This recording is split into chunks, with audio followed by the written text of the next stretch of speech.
And we're live. Courtesy of me, since John had his mouth full of food. Yep.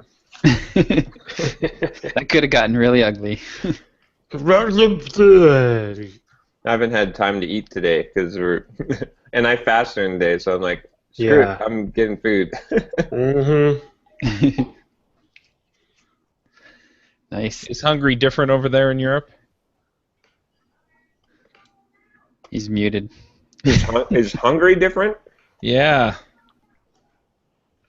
Is that like a? Is your lifestyle different enough to where you're hungrier? Oh, actually, I've been finding walking a lot has made me less hungry, which is weird. I guess there is like some like scientific evidence for that, but Yeah, I that's didn't pretty really believe common. it. Like working out, like lifting weights or running, Mm-hmm. tends to make me more hungry, but walking all day seems to make me less hungry. Yep. That constant slow movement of just doing things. Yeah. I have a lot of friends who say the same thing. And a former coworker of mine was a very large individual, was probably around 320, 330 pounds when he quit his IT job to take over the family farm. And he Oh lost boy. he lost about 60 pounds in the first year, not because of, trying to do anything different, not because he was moving around more, but he was just constantly moving all day, Yeah. every day on the farm, and he didn't want to eat. He's Mhm. like, okay, I'm constantly doing things, and I'm not really hungry. Yep. Yeah. Yeah, around here we have a lot of Amish. And I Right. mean, those guys are rail thin, and the food they eat is like, clotted cream, and like it's really, Yep. really rich stuff. But yeah, they just keep it off. Yeah. They That also constant movement. they also don't have much entertainment, so they Right. entertain themselves in other ways. Yeah. Probably a lot because they have a lot of kids. So And now that we're offending the Amish in this episode, Yeah. Well, fortunately, they'll never hear it, so. that's probably true. Cool. that's true. So, Derek, where are you with your sales? Oh yeah. Anything roll in since your last email? Yes and no. So yes, because I've made a couple of more sales. Let me get my actual report up here real quick. So at the moment, I am looking at 43 sales for a total of 47.57.95. So like $243 short of $5,000. However, one person emailed me and says, "Oh hey, can I cancel that full package sale and just buy the small one instead?" So I got to refund $187 to that guy. Just So just tell them no. no, I'm not gonna do that. No. And Or you could just. Say if I hit $5,000 today and $200, then yes. Otherwise, no. So go tell all your friends. Yeah, exactly. So yeah, I'm gonna give him the refund. It's fine. So I want to hear how it's breaking down, how the packages are stacking Yeah. up against each other. Let me get that up. So at this point, so I've given away, I think, 8 or 10 copies of the full package to various people. I could figure that out just by looking at my discount codes. But I have a total of 28 sales of the full package. That includes the 8 that I've given away. So 20 sales, really. And then for the Screencast plus ebook bundle, the mid-level, 5. And then for just the ebook, 9. Which I think is interesting because far more people are getting just the ebook and not the ebook plus Yeah. screencasts. But I wonder how many of those people that would have got the middle bundle have bumped themselves up to the higher end because of that. I mean, there's a huge disparity there between. I mean, there's less than half of or about half of the total sales are from the bottom 2 combined. That's pretty interesting. Probably means you could have charged more for that top level Probably, but But I think 250 was a good price, and then the 25% discount. Interesting part though is I've had two people pay full price for the top level bundle. I don't know if they just felt generous, if they couldn't get the discount code to work, or if they weren't aware of a discount code. That's But whatever the weird. case was, I'm not going to complain about it. I had that happen. I had that happen too. Like I had that happen on my launch, and then I Right? had it happen on sales when I Cool. did sales, and I'm like, I'm just waiting for the other shoe to drop, but it never does. Like they Right, never right. email me and say, give me my $100. Yeah. I've had people pay me, like for my books, I've had people pay me up to $50. I think during a sale too. I can't remember exactly, but it was like, yeah, I mean, it was like I was charging like $16 to $18, and they Right. paid or 50 plus. I had somebody pay 100 for my Backbone book once. Wow. Nice. Yeah. That's pretty crazy. Yeah, I think it's. I'm trying to figure out like why that happens. I'm guessing like I wonder. Did you get any kind of like maybe someone shared the link? Yeah, I have had a number of people share the link on Twitter. I've had people share their email links as well because I've seen multiple people in different locations hitting the same unique URL from the email links, which I'm totally okay with. Please, by all means, share my emails, because. But it's I think the people that paid full price either were just feeling generous or got a link from somebody that shared a link on Twitter and didn't share the discount code. But all of my tweets on Twitter about this bundle have included a discount code. So a 20% discount code for Twitter versus 25 from my mailing list. Huh. And I've made a few sales off of the Twitter discount code as well. So what did you say that the highest package? How many sales it was? About 20 actual sales and 8 giveaways. Okay, and then the lowest one was what? 8? 9. 9. And then the middle tier was 5. just a few. Okay, that's about what we were expecting. I'm still surprised at that middle tier that it even got 5, but I'm surprised it only got 5, honestly. I think what happens a lot of times with these middle tiers is they tend to be a little thin. Yeah. It's hard to figure out. Like you kind of build it as like the whole package. You have that in mind when you're building it, and then it's easy to say, okay, well, I'll just carve off the ebook. Like that's that makes sense. But yeah, it's a little bit tricky to figure out like how do you subtract value from the top tier in a way that makes sense for the middle tier. True. How big of a list did you mail this to? About 4,600 people. That's pretty solid. Yep. I think you did pretty dang good. When does it close? At what time today? Tonight. So we are recording this on Friday, and the discount code will end tonight. Well, the last chance email will end tonight, but like we talked about quite a while back, I'm gonna leave the discount codes actually live. Yep. I'm not gonna bother discontinuing them. So if people try to use it later, they'll still get it. Yeah, that makes sense. When is your last email going out? Do you have one more like last? Yeah, I've got one more tonight going out at 7:30 p.m. Central Time. Perfect. Yeah. I was thinking you'll hit over 5K for sure. I mean, you should probably hit over 6K, I think. Yeah, that'd be nice. Yeah. I'm pretty ecstatic the way it is, quite honestly. Hopes and dreams, it would have been nice to pull in twice this much, but at 4,000, that more than pays for the time and effort that or 4,500, that more than pays for the time and effort that I put into this. Well, and it's not done. I mean, the launch is not the end of the thing. Right. So This is just the beginning. beginning. So one thing that I've already done, I've put together a follow-up email sequence for the RabbitMQ ebook sales, just the ebook sales. And I've got that in drip, and it has 2 emails in it right now. One of them that goes out 14 days after your purchase, and basically says, hey, how's it going? I hope the book has been treating you well. Let me know if you have any questions. Nice. And then I have a second email which goes out 14 days after that, and offers them an upgrade to the full package.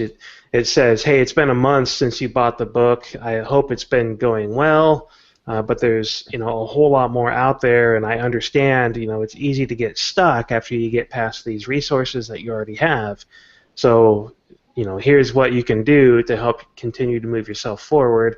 And I pitched basically the interview series that's included with the full package as a way to get continuous motivation and inspiration for quite some time, honestly, because there's a lot of tremendously valuable stuff in these interviews. And here's a trick I learned that you might use. I haven't implemented this in Drip, but you can use that liquid templating syntax to actually send different emails based on whether or not which package they purchased. Yeah, I saw that blog post. What I was going to do, I was going to set it up so that I would have two different campaigns, one for the mid-range people and one for the low-end people. But with the liquid templates, it'd be a whole lot easier.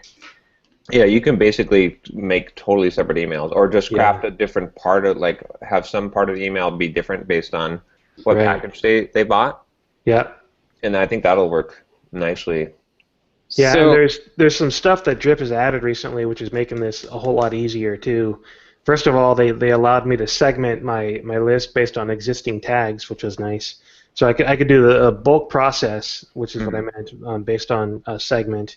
So because I didn't have this follow-on sequence set up until this morning, so I was able to go into their bulk processing and say, give me all the people that bought this bundle and put them into this.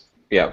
And then they also, in the automation rules, when you go in to set somebody up, when a tag is applied, subscribe to this campaign, they have a new option in there so that I can change which email they start with in a given campaign. So I could have a separate set of emails for the medium level bundle at the beginning of the sequence, and then put that's interesting. the book one for the lower end people in the middle of the sequence, and have the people that only bought the book start in the middle of the sequence. Oh, that's pretty cool. And then you can just drop them out if they buy. Right. So I'm going to suggest something that's a lot more work than what you've got, but I think also would work better.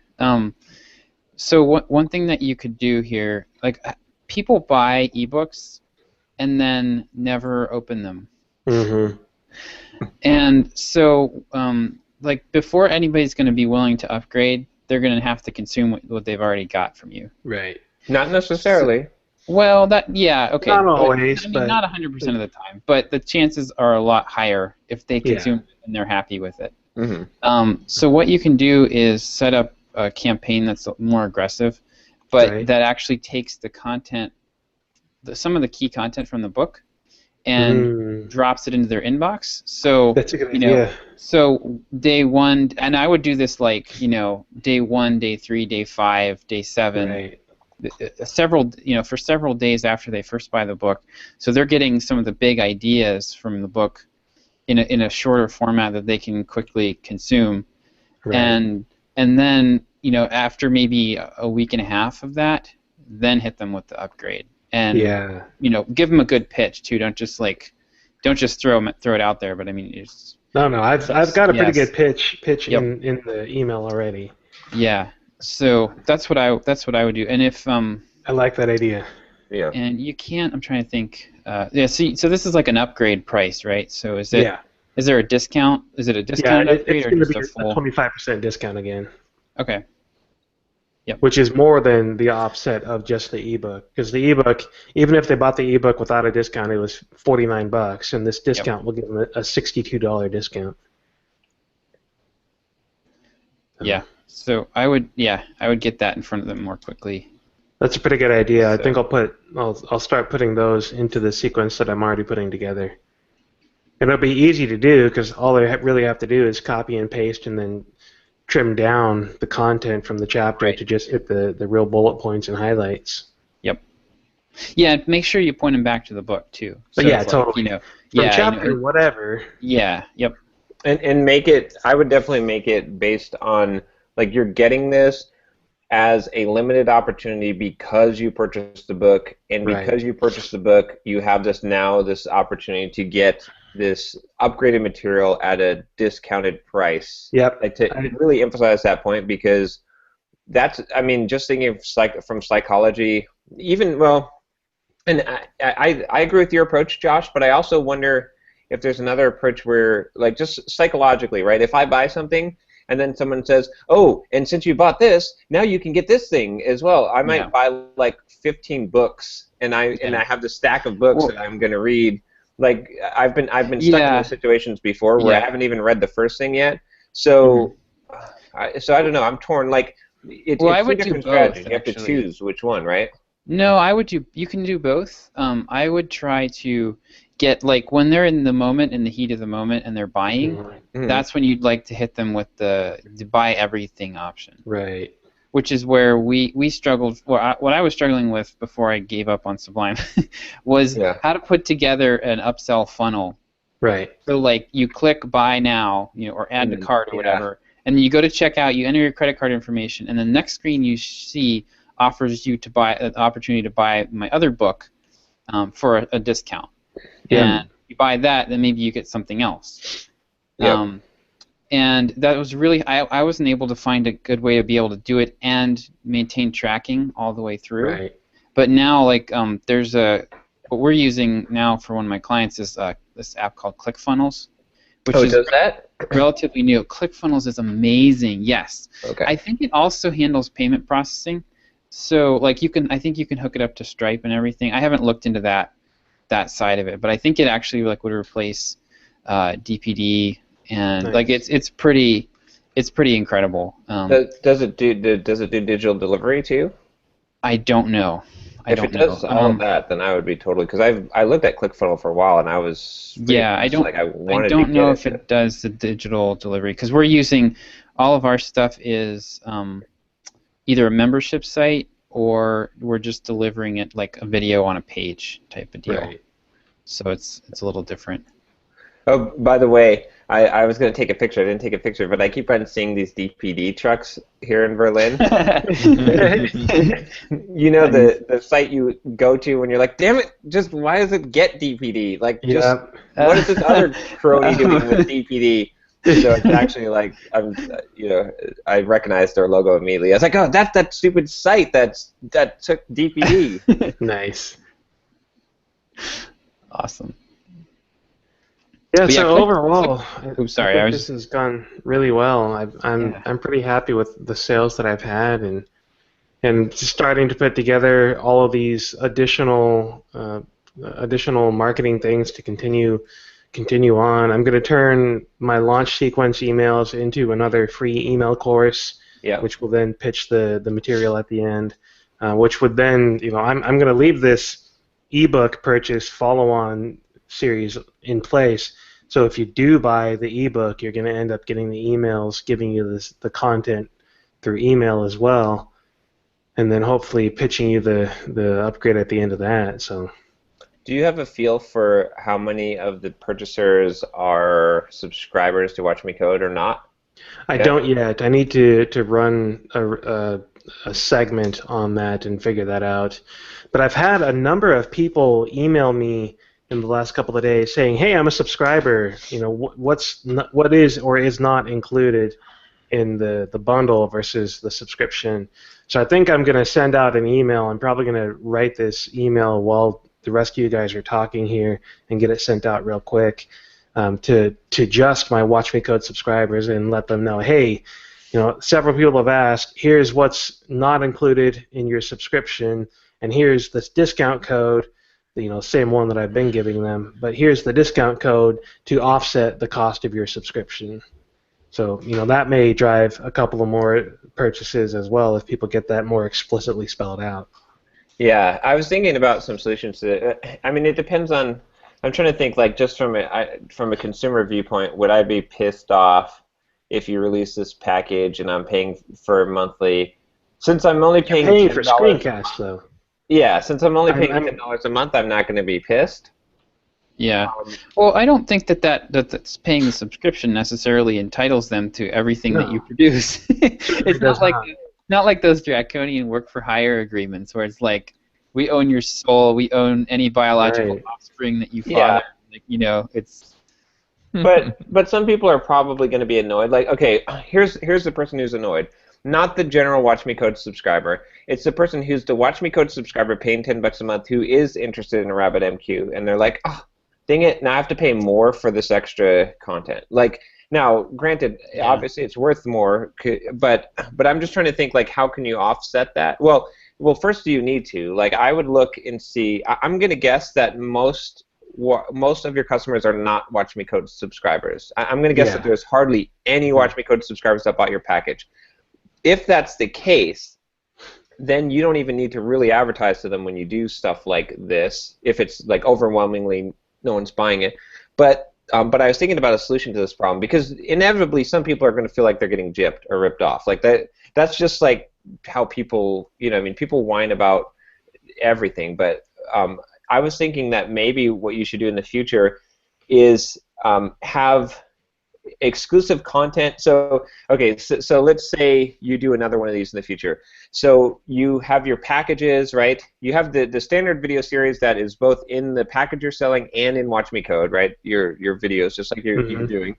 You have the special interviews and other material that is just in the bundle. But then you have some other like exclusive thing that's only for Watch Me Code subscribers as well. That's not a huge thing, but just something to say, hey, as a subscriber Watch Me Code, you get access to this, which isn't even included in the bundle, as a special thank you, right? Here's some additional, like, here you go, here's some bonus, like, it's like, before you open your mouth and complain, here's a Twinkie, right? Look at this Twinkie. And then the idea John has a 4-year-old. Yeah. And then the cool thing about that would be that you could then talk to the people who bought your package, right? And you could say, hey, if you were a subscriber of Watch Me Code, you would have gotten this additional RabbitMQ Twinkie, right? And so, but the good news is you could subscribe now. If you subscribe now for just $10 a month, you'll get Twinkies every time I release a package, right? So then you can basically, like, it can be an upsell to make them subscribers, as well as keep subscribers from being angry. So you've got exclusive content the other way, because right now, like, someone who's really interested in RabbitMQ who buys your package has no real incentive to buy Watch Me Code, not based on the RabbitMQ, right? But if you had like this Twinkie over there, then you could actually, if they really love the package, and like, oh, well, $10 a month, especially then you can take advantage of this other thing too, because if someone just paid $250 for a package, when you tell them that they can get a Twinkie for $10 a month, like in their first month they'll get the Twinkie, and it's only $10 a month, they're like, wow, $10 a month is extremely cheap when I just paid $250 for one thing to get a monthly subscription to a thing. So I think there's a few things you could do there. I'm registering TwinkieoftheMonthClub.com. Yeah, that's all I'm hearing is Twinkie, Twinkie. Yeah, I think one other thing that I'm seeing here is that you've included videos in the bundle, Right. and they're thinking that they have a video subscription, and so you may want to just make the distinction there. And if the videos are included in both Watch Me Code and in the bundle, then just let them know, look, these are I'm kind of designing this for people who are in this other group. And if you want the other stuff, then like you said, here's how you get it. Right. Yeah, and that's the email that I want to send right now is to my Watch Me Code subscribers to say, hey, here's a lot of people have been asking about this, and yes, these are the same screencasts, but these are you'll get the additional interviews and ebook as well. Here's another one too. If you're planning on doing this, to keep on doing this in the future, like a few of these a year, you could also create like a platinum version of Watch Me Code subscription where someone pays I like that. $50 a month and they get access to anything you ever make. Like, essentially, because then you can use this, like, especially people, if you feel like people are kind of upset about this bundle, you could say, hey, look, I know that some of you might be upset, like, want to get the bundles too, and you don't want to spend $250 every time I release a bundle, and I'm planning on doing a bunch of these. So here's the deal: if you pay $50 a month, not only will you get Watch Me Code, subscription, but you'll also get access to anything that I produce. If I produce a $1,000 package, I mean, maybe I wouldn't blow it too far out just in Right. case, but basically say any of these bundles, you'll automatically get them, instantly. That's a One good other- idea. One other thing that came to mind was, depending on how much of a discount you're giving to Watch Me Code subscribers. Mhm. So let's say that there are 12. I haven't looked at the package. Let's say there are 12 videos in there. You put out a video a week, so that's Mhm. 3 months or $30 basically is what they've paid for those videos, right? So if you give them a $50 discount, then you can Right. point out, look, people have basically paid in value $50 to get what you got for $30, Right. and you Oh, got it yeah. right when it came out. Yep. But I still love you, and so I want to, So here's a Twinkie. yeah. So here's a Twinkie. Right. Yeah. So Yeah, I I like ran the segment on Drip just now, and I have 11 purchasers that are Watch Me Code subscribers. Out of a total Yeah. of what, about 30 purchasers, was it? Close 35. 35-ish? Something? 43 minus 8, 35, yeah. So Okay. is that how many of those are the free? Oh, You could probably visually scan one. Okay, so 10. And Yeah, how so many 10. of them bought the lowest package? The lowest package was 4. Let me look specifically at that. Yeah, 4.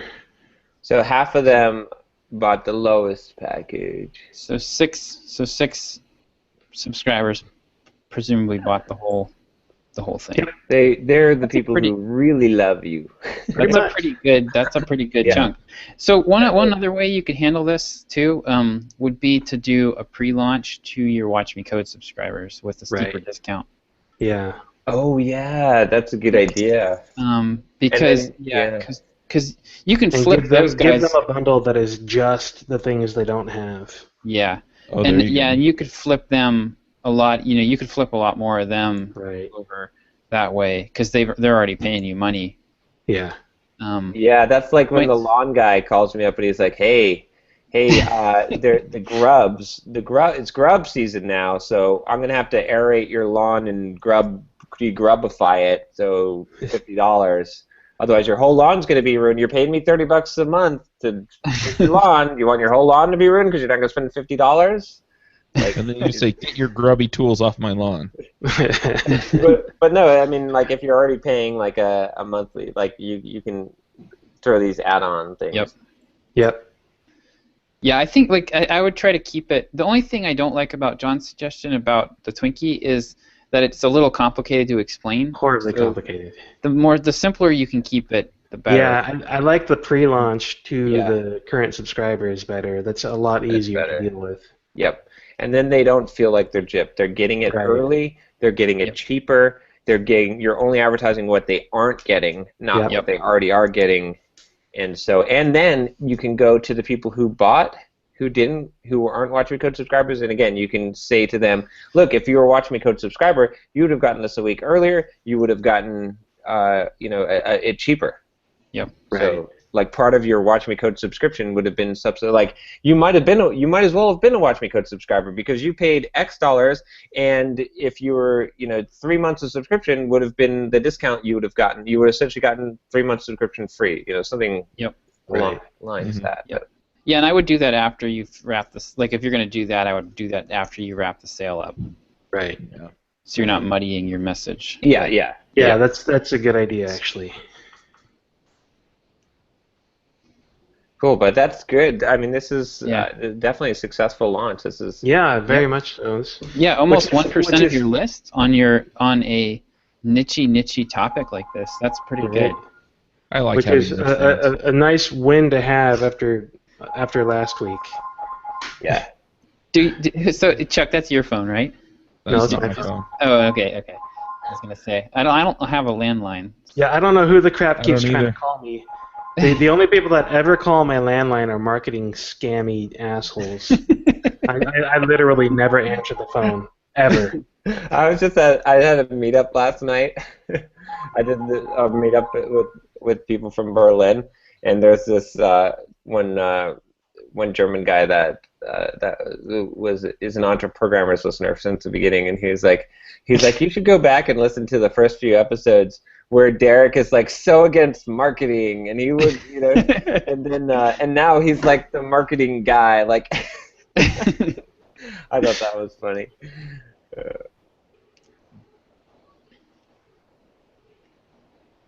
Derek is out of pocket here.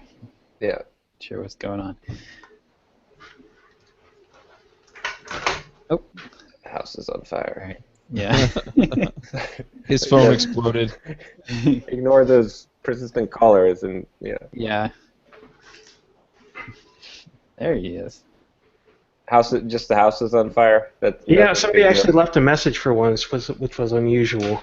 So it was an automated appointment reminder. Okay. Yeah. By the way, I'm never doing one of those stupid bingo cards at a conference again, where you go to all the vendors and then. Oh, those are dumb. Oh. Oh gosh, so many friggin' emails, so many phone calls. Yeah. Emails I don't mind. The emails are fine, but phone call marketing, that's like I'm like, no, I don't want Oracle products. Yeah. No, Yeah. sorry. Yeah. Like, what are you even trying to? You don't even know what you're trying to sell me. You're just like calling me up and saying, "Hey, I'm Oracle. I'm with the Oracles. Yeah. Would you like some Oracle?" Yeah, that's just like that is like pretty. have a goal. That's pretty screwed up because like it's not treating people. It's just treating everybody the same, right? Exactly. I mean, like you could be like the VP of software development in a company, looking to buy a database, and they would treat you exactly the same as you are, if you're just a developer who fills out a form for a white paper. Right. And it's just it's so inefficient. And I didn't even win an iPad Mini. I know, right? my They always soul give for the nothing. quadcopter to someone else. Yeah.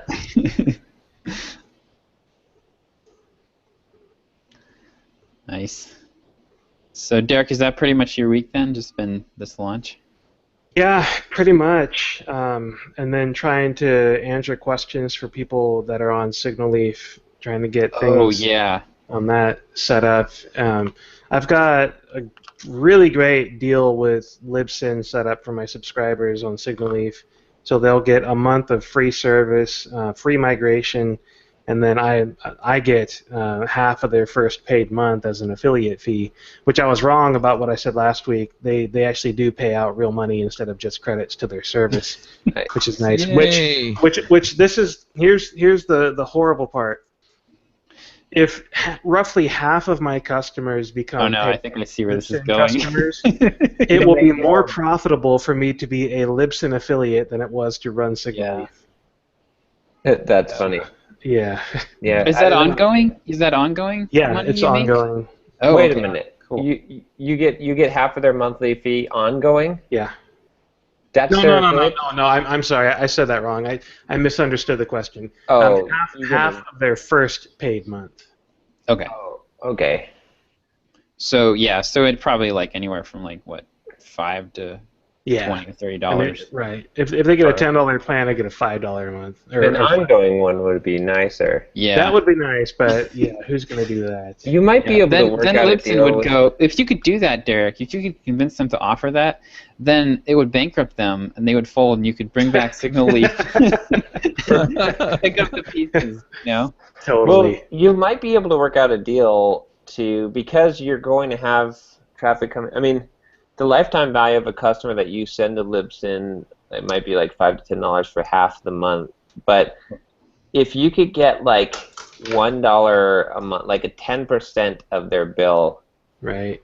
that might be a better arrangement to try and work out, because then it's like then you can still kind of promote Signal Leaf, like you can still. I want to be done with this. I don't want to deal with all that. But you should still leave the blog up and stuff, and at least turn it into an affiliate thing that sends all the traffic blog to- posts about how Libsyn sucks, you can just put Exactly.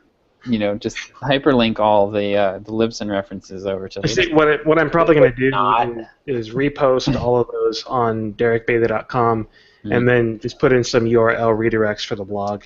Yeah. So that way they go to derekbailey.com and the information is still there and available, but it'll just won't be on the Signal Leaf domain name anymore.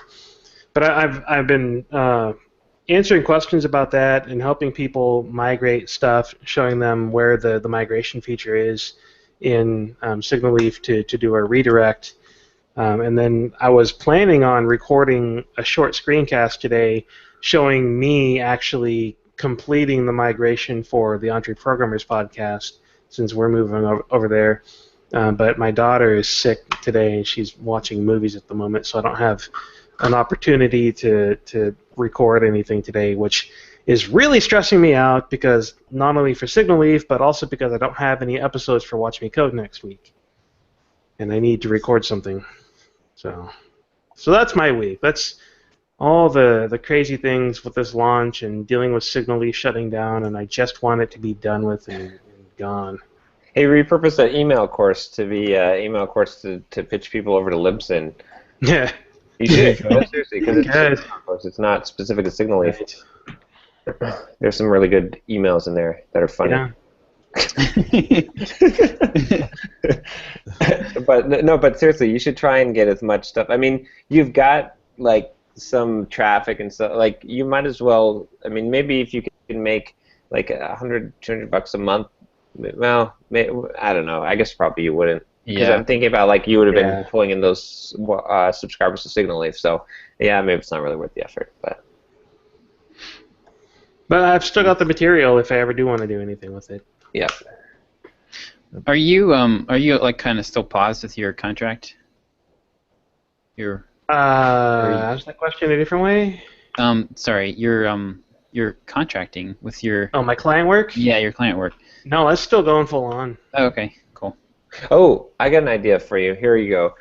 Okay, we still have to do our first changing podcast. Once we make Podcast Recorder, okay, right. Then to further change the world of podcasting, right? This was okay. So in the middle of a podcast, right, we come up with proprietary format. By the way, this is all copyrighted. This is all right now. Copyright. Copyright magic. All right. So the idea would be that.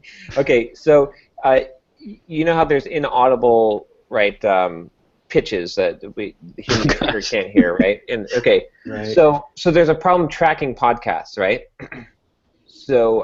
So you put these. What you do is you create this proprietary format of like a sound signal that's inaudible, that you put as a marker or tag in a podcast, and it can be inserted at different spots, and it can contain it has some data encoded into it, like a tag or like, you know, whatever you want to put there. But essentially, the first purpose for it would be for tracking listens. Like and progress through the podcast. So ideally, like, I have a podcast episode, I throw one of these tags at the beginning, throw one at the middle, throw one at the end. Simple use case scenario, right? And then you come up with a podcast player, a really good podcast player, or you go to podcast players and you say, hey, look, you know, I've got this proprietary format. When people listen to the podcast player, it looks for this particular pattern, and it figures that out, and then it does something, like it sends a message to the server that says ping, you know, someone listened, so you could track it. So essentially, once the podcast has left your hands, like, it can still be tracked. And you could also do other interesting things like this with this later on by embedding data in the podcasts themselves at different points, like maybe show an image or a link, right? Other problems we have as podcasters is when you try to get someone to go to a link, but if they're listening on their phone and they have this special podcast player, it could basically go to that hyperlink when they hit that point. Sounds like you've invented QR codes for podcasts. Yeah, that's exactly what I was thinking. Yeah, except you don't scan them by trying to hold the phone in the right. But it would solve one of the fundamental problems of podcasts, right? It's like how many people actually listen to the episode, and how many people listen to the end, and how far do they listen to the podcast? And then it would solve the secondary problem of getting people to sign up for a thing or go to a link or whatever it is, you know. So advertisers would be very interested in that. There are already a couple of services that are trying to do exactly that. Libsyn being one of them, they have their own podcast app that you can get for your podcast, and it will track actual plays and where you are, where you stopped, and where you picked up again and stuff like that. Yeah, but it's still not. I mean, that's only going to track people that are using that have the Libsyn. Right. You're This never would going to be. get every podcast player out there to do this. Well, you could. You Apple really could. never will, and there's a whole bunch of other Yeah. podcast players that never will either. Yeah, but then I mean, it could be. That's not necessarily true because if there's a benefit to the end user, especially isn't. like there is the link thing, like being able to like how many times do people listen to podcasts? I mean, Show even this notes. podcast, right? People are all the time. Especially before we had the show notes. No, right there. that's just show notes, which are already clickable. Yeah, but a lot of people don't go to the web, right? I mean, I'm sure. No, in iTunes, you can click them in iTunes. Yeah, but a lot of people download it on their phone. They're listening while they're Which running they or use working out. iTunes to listen with. No. You don't use iTunes to listen to podcasts. You use Overdrive, Overcast. What's Overcast? I've never heard of that. It's you never heard of Overcast? So it's an iPhone app that it's a podcast player app, but it lets you listen to podcasts at like 2x, I think 2.2x speed is the fastest, and it Okay. also removes all dead space. So it shortens silences in the podcast. So you can basically take like a 50-minute podcast and listen to it in like less than 20 minutes. Sounds terrible. It's awesome. It doesn't distort the audio quality at all. Okay, Yeah, I use it for all the podcasts I listen to. so you're basically trying to build a feature that would fit you instead of most of the people that listen to podcasts. I think Because I've got all the stats from 2 years of running a podcast hosting service to say the vast majority of people use iTunes. to listen vast to the majority. podcast. Yes. Well, they Like subscribe. 80+% of people. So iTunes they subscribe in iTunes, which downloads the podcast, but then they could use a different podcast player to play it. But how do No, you get he it out of has iTunes? stats from the downloads, so he knows what client is actually Right. making an HTTP request saying, I want For that. the episode itself. Yeah, but once it And downloads most- it, then How do you get it out of iTunes once it downloads? what? You could sync it. You could sync it. I do wonder, though, because John just what you're... had a Yeah. had a heart attack or a brain Aneurysm there. implosion or something. Yeah. What? Yeah.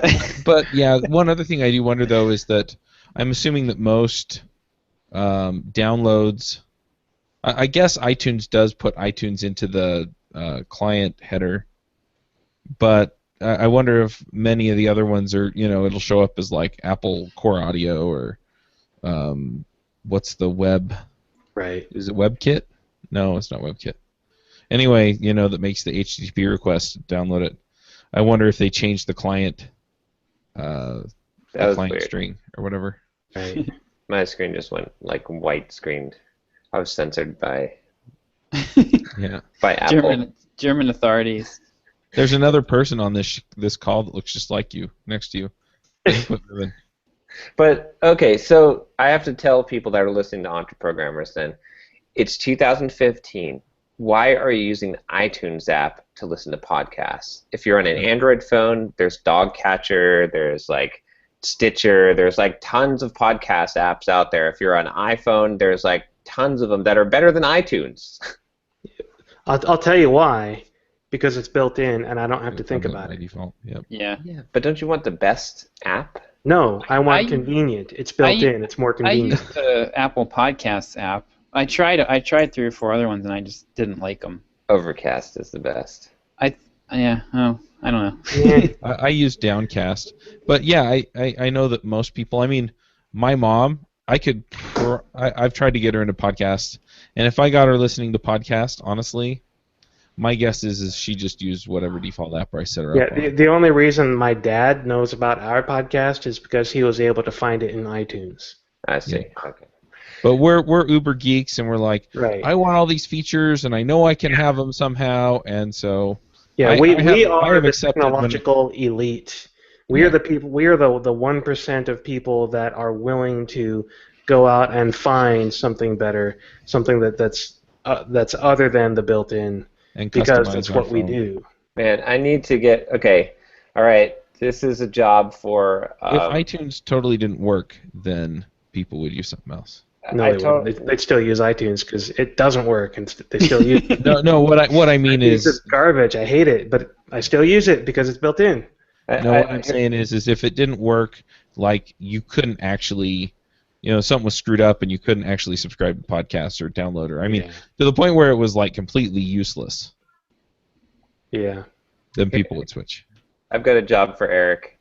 We need to go back about a minute where Derek did his. We are the ones who are like a drum track and like a.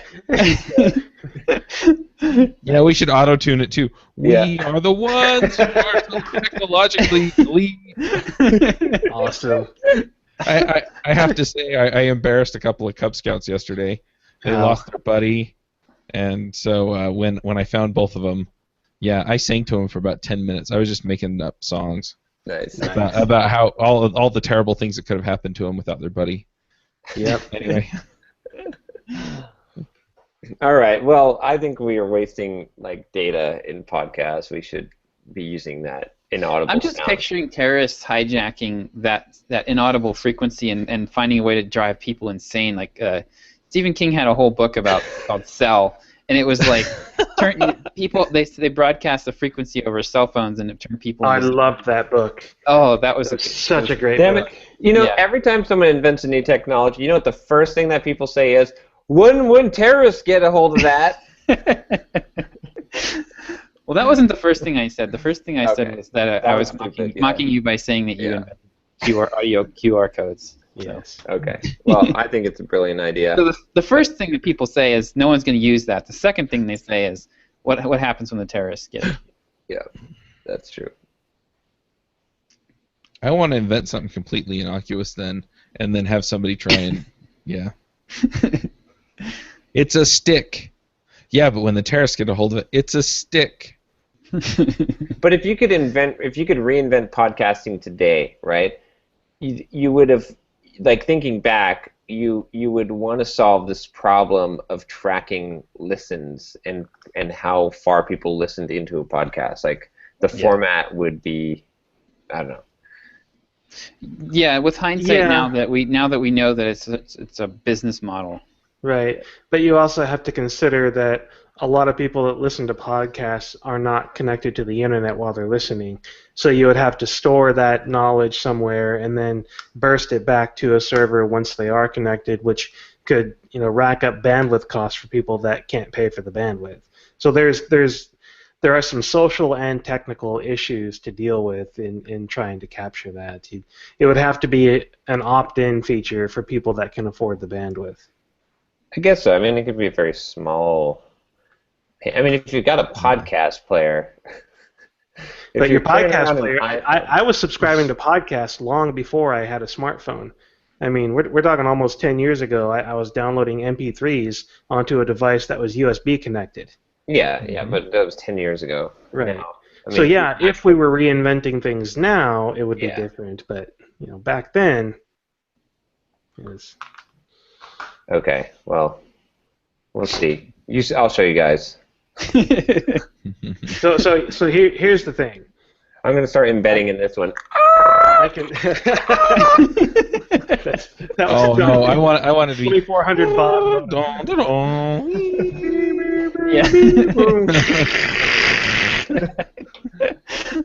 And then you forgot then the ding ding ding. Oh yeah. I never got. I grew up in the country. I never got to hear that sound. All I heard was That was the tornado alarm. AOL. Oh my gosh. Yeah. Busy. Yeah.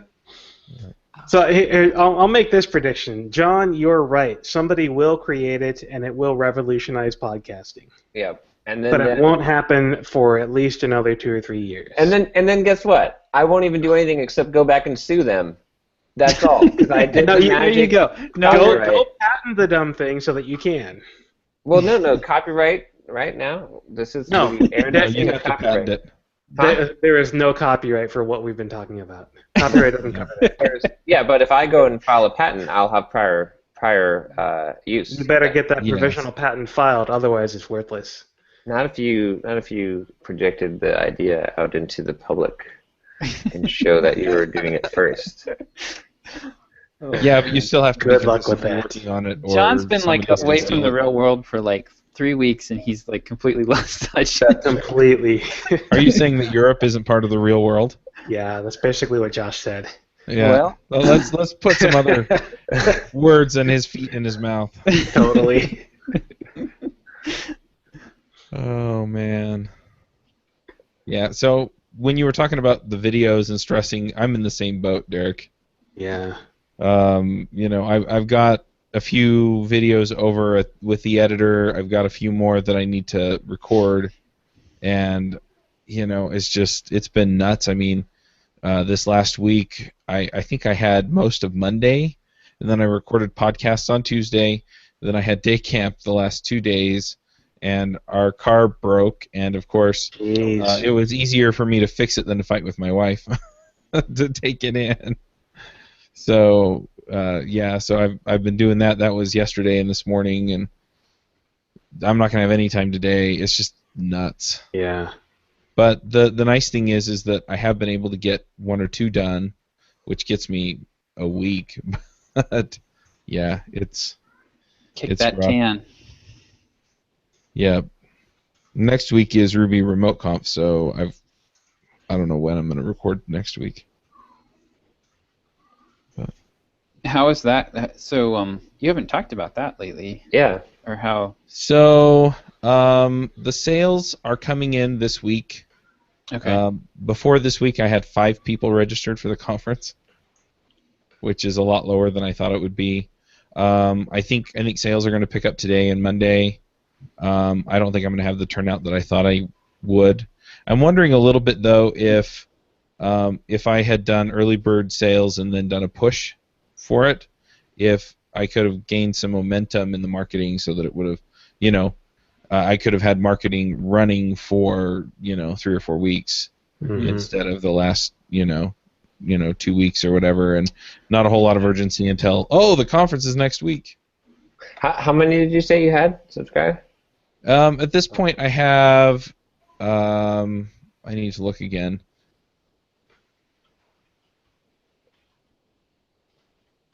I think I have 30 or 40 people registered. How many did you get for JS Remote Conf?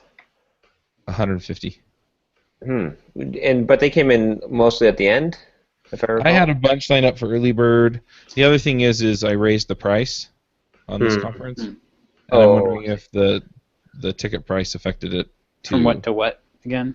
From 100 to 200.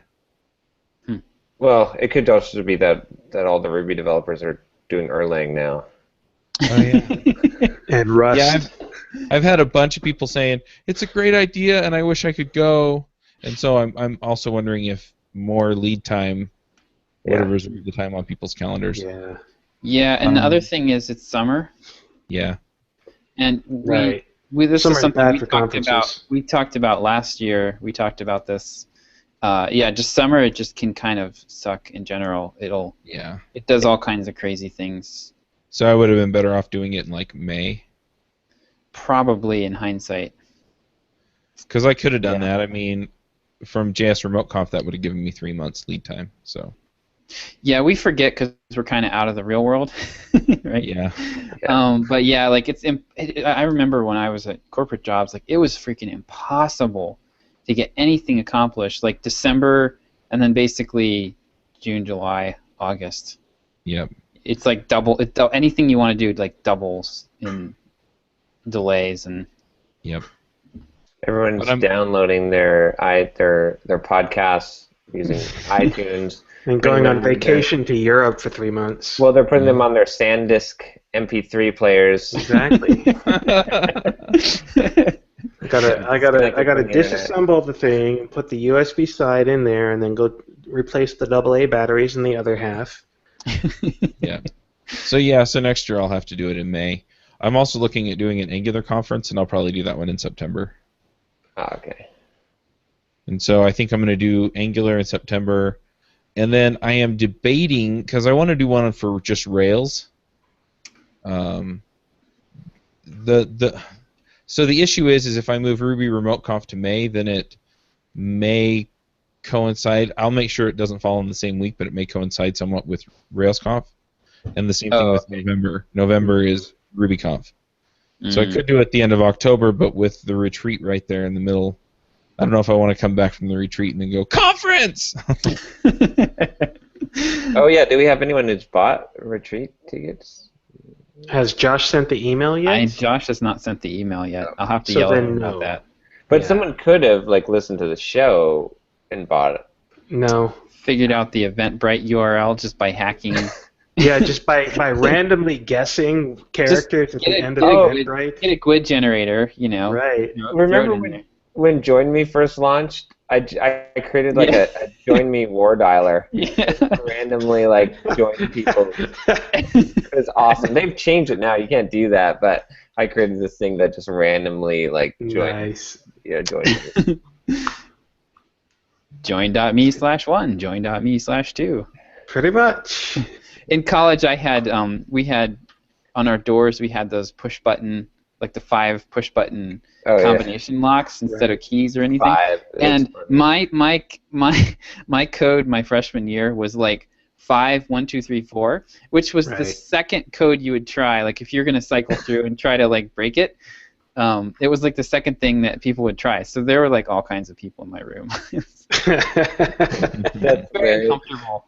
I don't understand the 5. It's 5 factorial, right? Right. Possible combination, which is 5 times 5 4 to the 5th.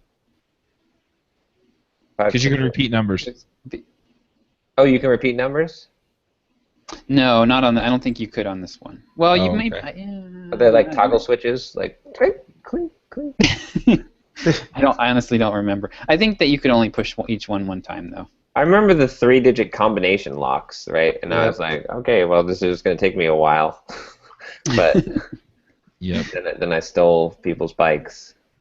Yeah, I remember in high school I would go around to lockers and just randomly start twisting them, and about once every 10th time a locker would open. What nice. Yeah, because people wouldn't reset it properly, or they would preset it so that they would just have to twist it and open it. Yeah. I figured out that would be the perfect moment for "We are the technology." I was able to open the padlocks, the combination padlocks. If you pull down on it, you can feel the tumblers fall into place. Yeah. Yep. And I got a few people's lockers open that way. Yep, I did that a couple times. All right. Picking key locks is a lot easier though. I was bored in college when I was working at a gas station, and so I found these wiki how-to articles. I think it was I don't remember the website name, but it was some how-to thing. How do locks work is what I found, and so it was this animation of a key going into a lock and showing the tumblers. I was like, oh, I bet I could pick a lock just by applying pressure and sticking a paperclip in there. Oh, look, it works. So I taught myself how to pick locks while I was bored at a gas station. Nice. Entreburglars. Nice. Well played. Is that like the Hamburglar? Yes, totally. We're in your house and in your ears. No, really. We're in your house. Yeah. So taking this back to business, I'm trying to decide. I feel like I'm right on the edge of being able to go quit freelancing. Right. But I don't know if I'm there or not, and I'm trying to figure that out. I'm trying to figure out how to figure that out.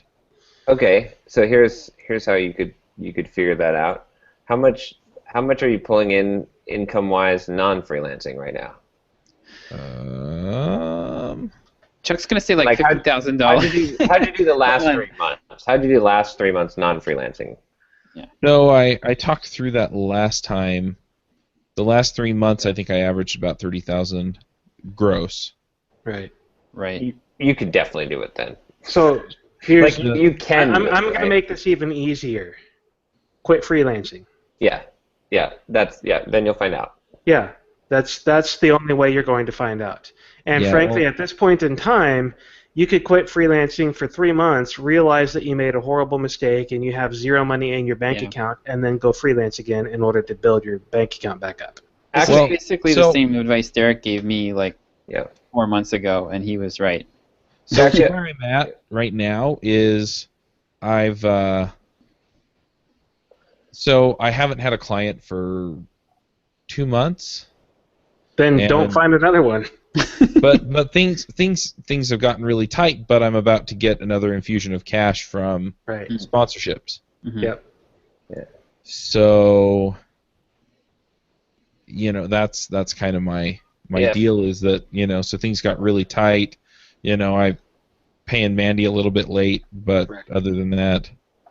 Yeah, force yourself to make it through without. Well, better yet, don't quit freelancing. Jack your rate way the hell up, right? Just do it. Just jack it up to like ridiculous number, like $500 an hour, whatever, and then that's it. And if it's at that whatever price, it's like totally worth doing that. You would never turn it down.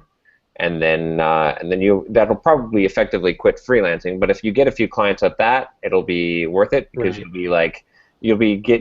what would take you 1 hour or 3 hours to make the money, you'll be making in 1 hour, something close to that, and then you'll be able to say that you charge X amount of dollars, which will buy you more credibility in the other spaces. So here's another angle, kind of similar to what John just said.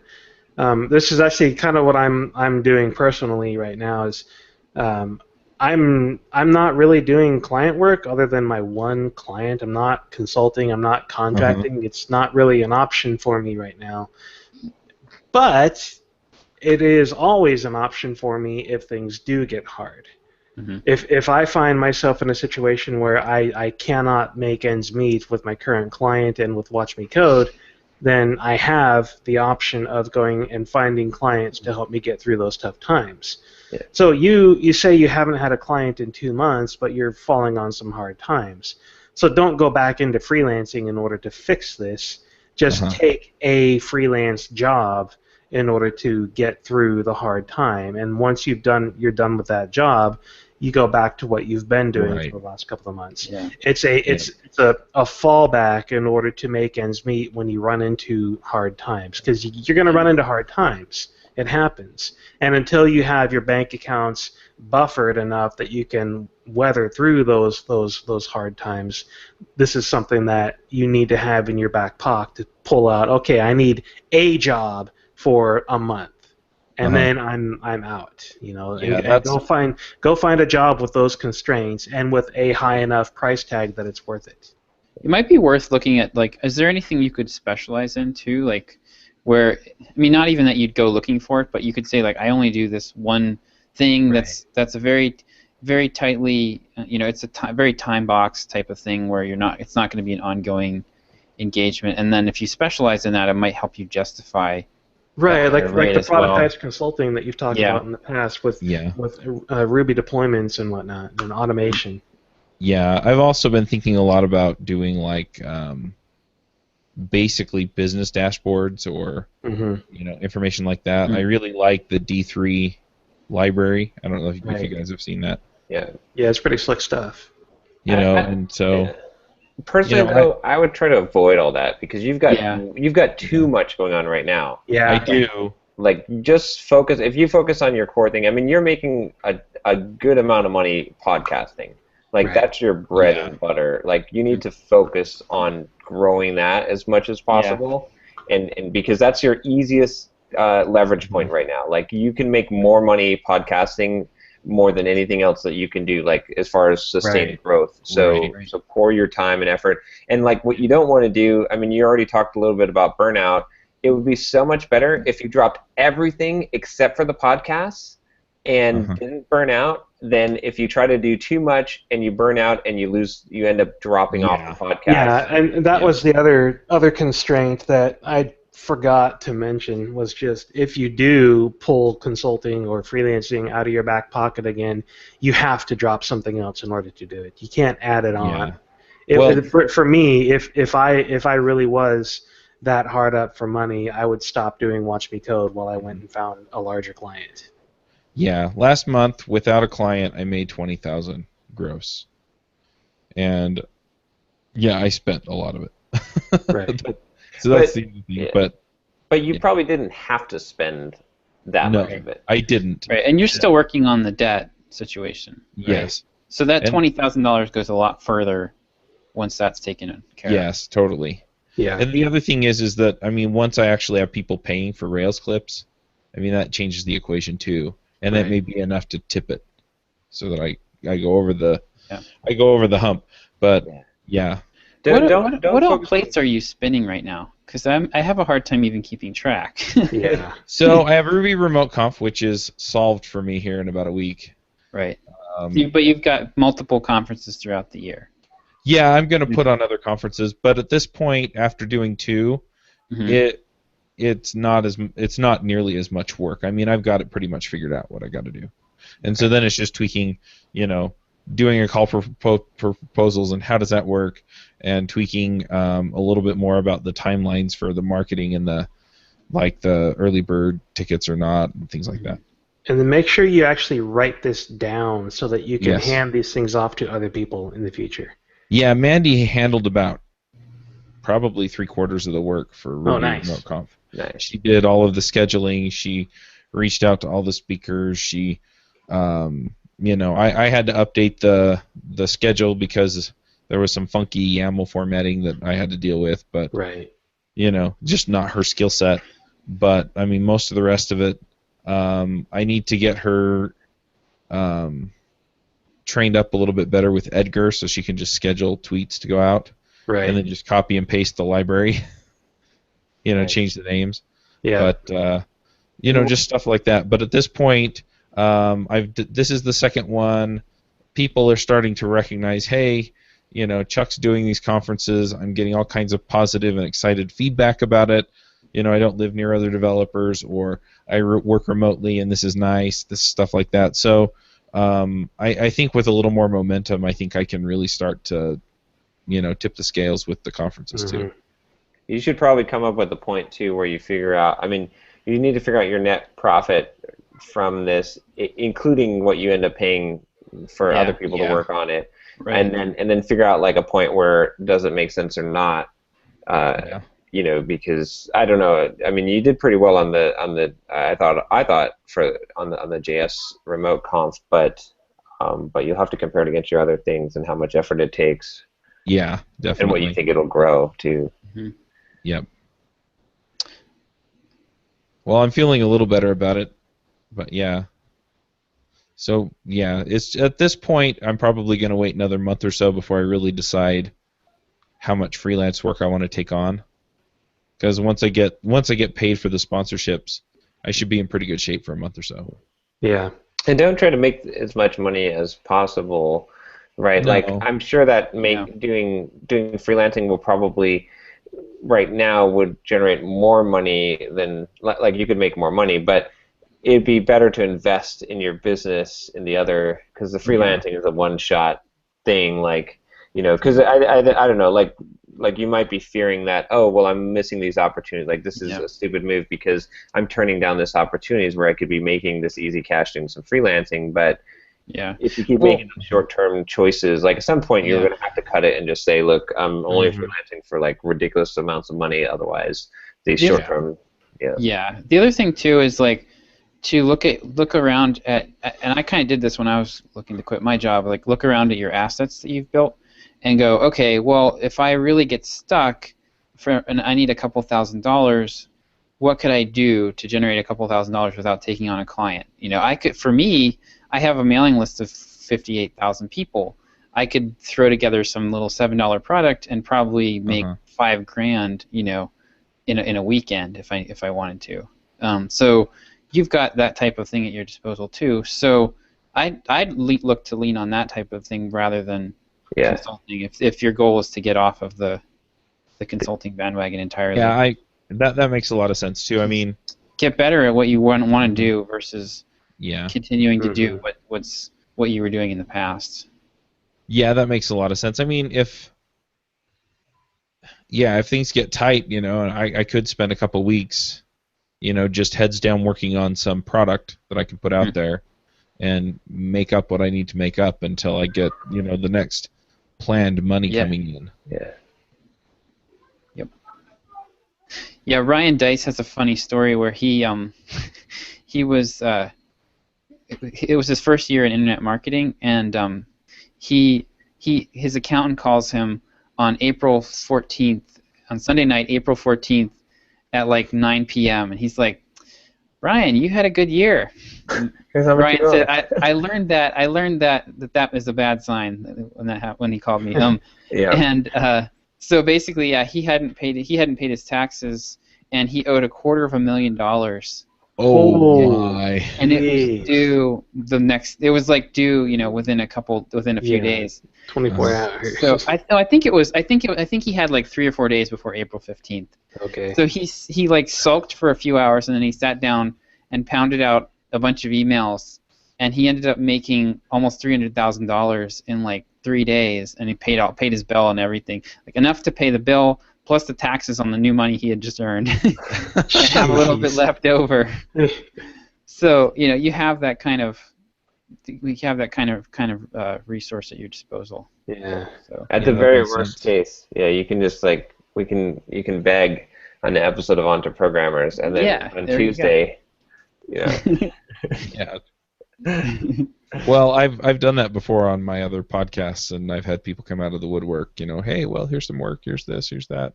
Yeah. Now you're. I mean, honestly, like I know, like looking at net, it's not the. But you don't have a bunch of employees. You've technically got like really maybe like 1.5 full time, like if even, right? So like if you're 2 total.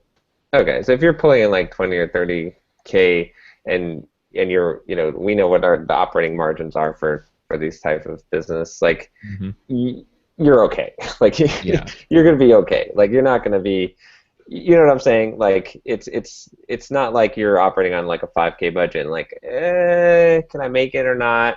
Right. Like you've got room. Like you can move things around. You can change what you're paying for and whatnot and run. So there's you're not. I don't think you're in any kind of dangerous situation. No, it's just frustrating and frightening a little bit when things get a little bit tight. Yeah. So.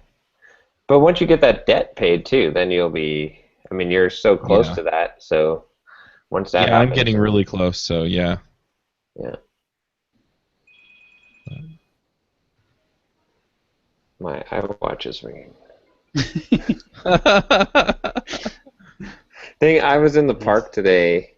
There's the park near the house where I'm staying at. It's just filled with drug dealers. It's like crazy. Oh man. It's weird. Like I'm running through the park, and there's like these like women pushing babies in strollers and joggers and stuff, and then there's like these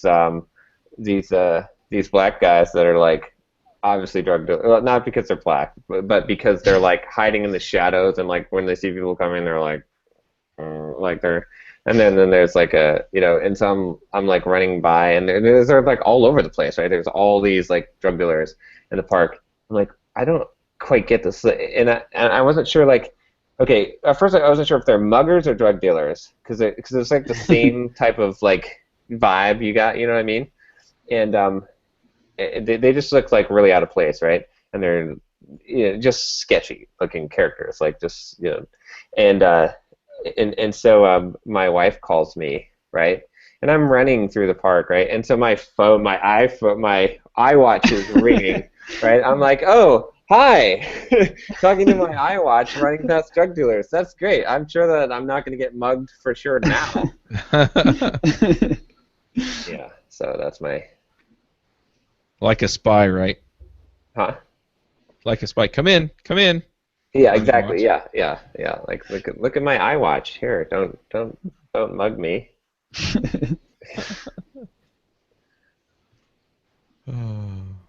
There was also other like racial drug dealers as well. It's just in Germany, it's a little bit more rare to see.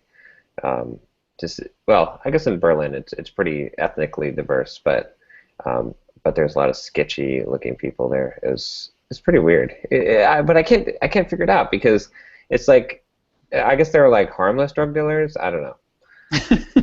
Because like there are just like people walking by, like So I'm gonna have to look it up and figure out how that part of the works. scenery. Yeah. Maybe, I mean, is it possible? I've heard that there's just less violent crime in general. So maybe it's not associated with violence like it is in the U.S. Is that possible? I guess not. I mean, because there's not really like a there's a very low crime rate in Berlin with like aggravated assault. So Mm-hmm. I can't quite figure it out. So my spider sense was saying like get out of the park, but then there's like a woman pushing a stroller, and I'm like, well, I don't get it. Like, well, if she's sleep deprived with a newborn, you can't really trust her judgment. But I was also thinking, like, regardless of what the violence situation is, if I'm running through the park with an iWatch and there's drug dealers, like probably not, like, even if they normally don't mug people, probably not a good idea. At least not to show it off. Like, that's too much work. They'd have to chase you down. yeah. You should get the gold edition. There we go. Is that pretty much the highlight then of your week? Oh, I did the meetup. I did the meetup last night. You had the meetup, yeah. Yeah, that was pretty cool. I had 7 people show up. One guy drove all the way from southern Germany, or took a train, like a 7-hour train trip from southern Germany to go to the meetup. Wow. And there was a guy from Budapest. He happened to be vacationing in Berlin. And then there's a bunch of other local Berliners that were there. There was only one guy that was native from Berlin, like native German. The other person there's someone from Budapest, and then another person from Rome. So it's Berlin is pretty like diverse city, which is pretty cool. But yeah, the meetup went well. It was good to. I was surprised that 7 people showed up, in random city, Berlin, right? Like, was there much of an agenda, or just kind of hang out? We just kind of hung out. We just met at a subway station and then went to a restaurant nearby, like an Italian restaurant, and yeah, we just chatted basically. I signed a book, so. Nice. Do you get that at conferences, or is that your first book sign? Request? Yeah. Usually, like if I go and speak somewhere, then there's usually a few. Okay. So, it's interesting. I've been selling like a ridiculous amount of books in Germany and on Amazon. I don't know why. Like it must there. Well, even before I went, like it was. Yeah, I don't know. It was weird. But yeah, I think that's pretty much the adventure. I'm trying to think if there's anything else that was really interesting this week in Germany. Not really. The only interesting thing, I guess, was I found out that spanking is illegal in Germany. Oh boy. Because we were like, my 4-year-old's with us, right? And we're like, you're gonna get a spanking if you don't stop it right now, right? And then every time we'd see that, I'd like see these people like just looking at us like we're like evil, right? And I was like, I told my wife, I was like, maybe don't say that in public anymore. Until I checked this out, and I looked it up, and I was like, spanking was outlawed in 2000. Wow. So. Yeah, just don't let anybody know that you're gonna homeschool your daughter either. Oh yeah, that is definitely. But I think as a non-German citizen, you don't have to worry. Is it illegal? Is homeschooling actually illegal there? Do you know, or? Yeah, in Germany, I'm pretty sure. Okay. Like I saw some story where they took the kids out of the home. Yeah, I remembered that. I saw that too, and I wasn't sure if it was actually illegal or if they were just kind of being, aggressive. I would guess that, like, I would guess that, like, if you're not causing trouble, that you're not going to have a problem, right? It's like, I would guess it's one of those things that's overlooked, unless you're, like, an activist or something, and then you're going to be made an example out of. Mm-hmm. But I'm not sure, But it's funny though, because I was discussing this at the meetup with the Italian guy, like because I was just mentioning about the spanking thing, and he's like, "Oh yeah, in Italy, they just beat you. They just beat you in the street." Because I was asking, is it a totally European thing like that? They don't spank, like how, discipline your child at all, like, and he's like, no, no, in Rome, some stranger will hit you. I was going to say he's probably from Central or Southern Italy. That sounds like more their humor. Yeah. But, I was going to say in Italy it's illegal if you don't have a wooden spoon or something in your hand. Exactly. Yeah, but as a kid, I got beat with wooden spoons. That was yeah. I got wooden spoons broke over my head. Like. No, I didn't have that bad. I got smacked in the butt and the back of my legs with them though, but that wasn't fun.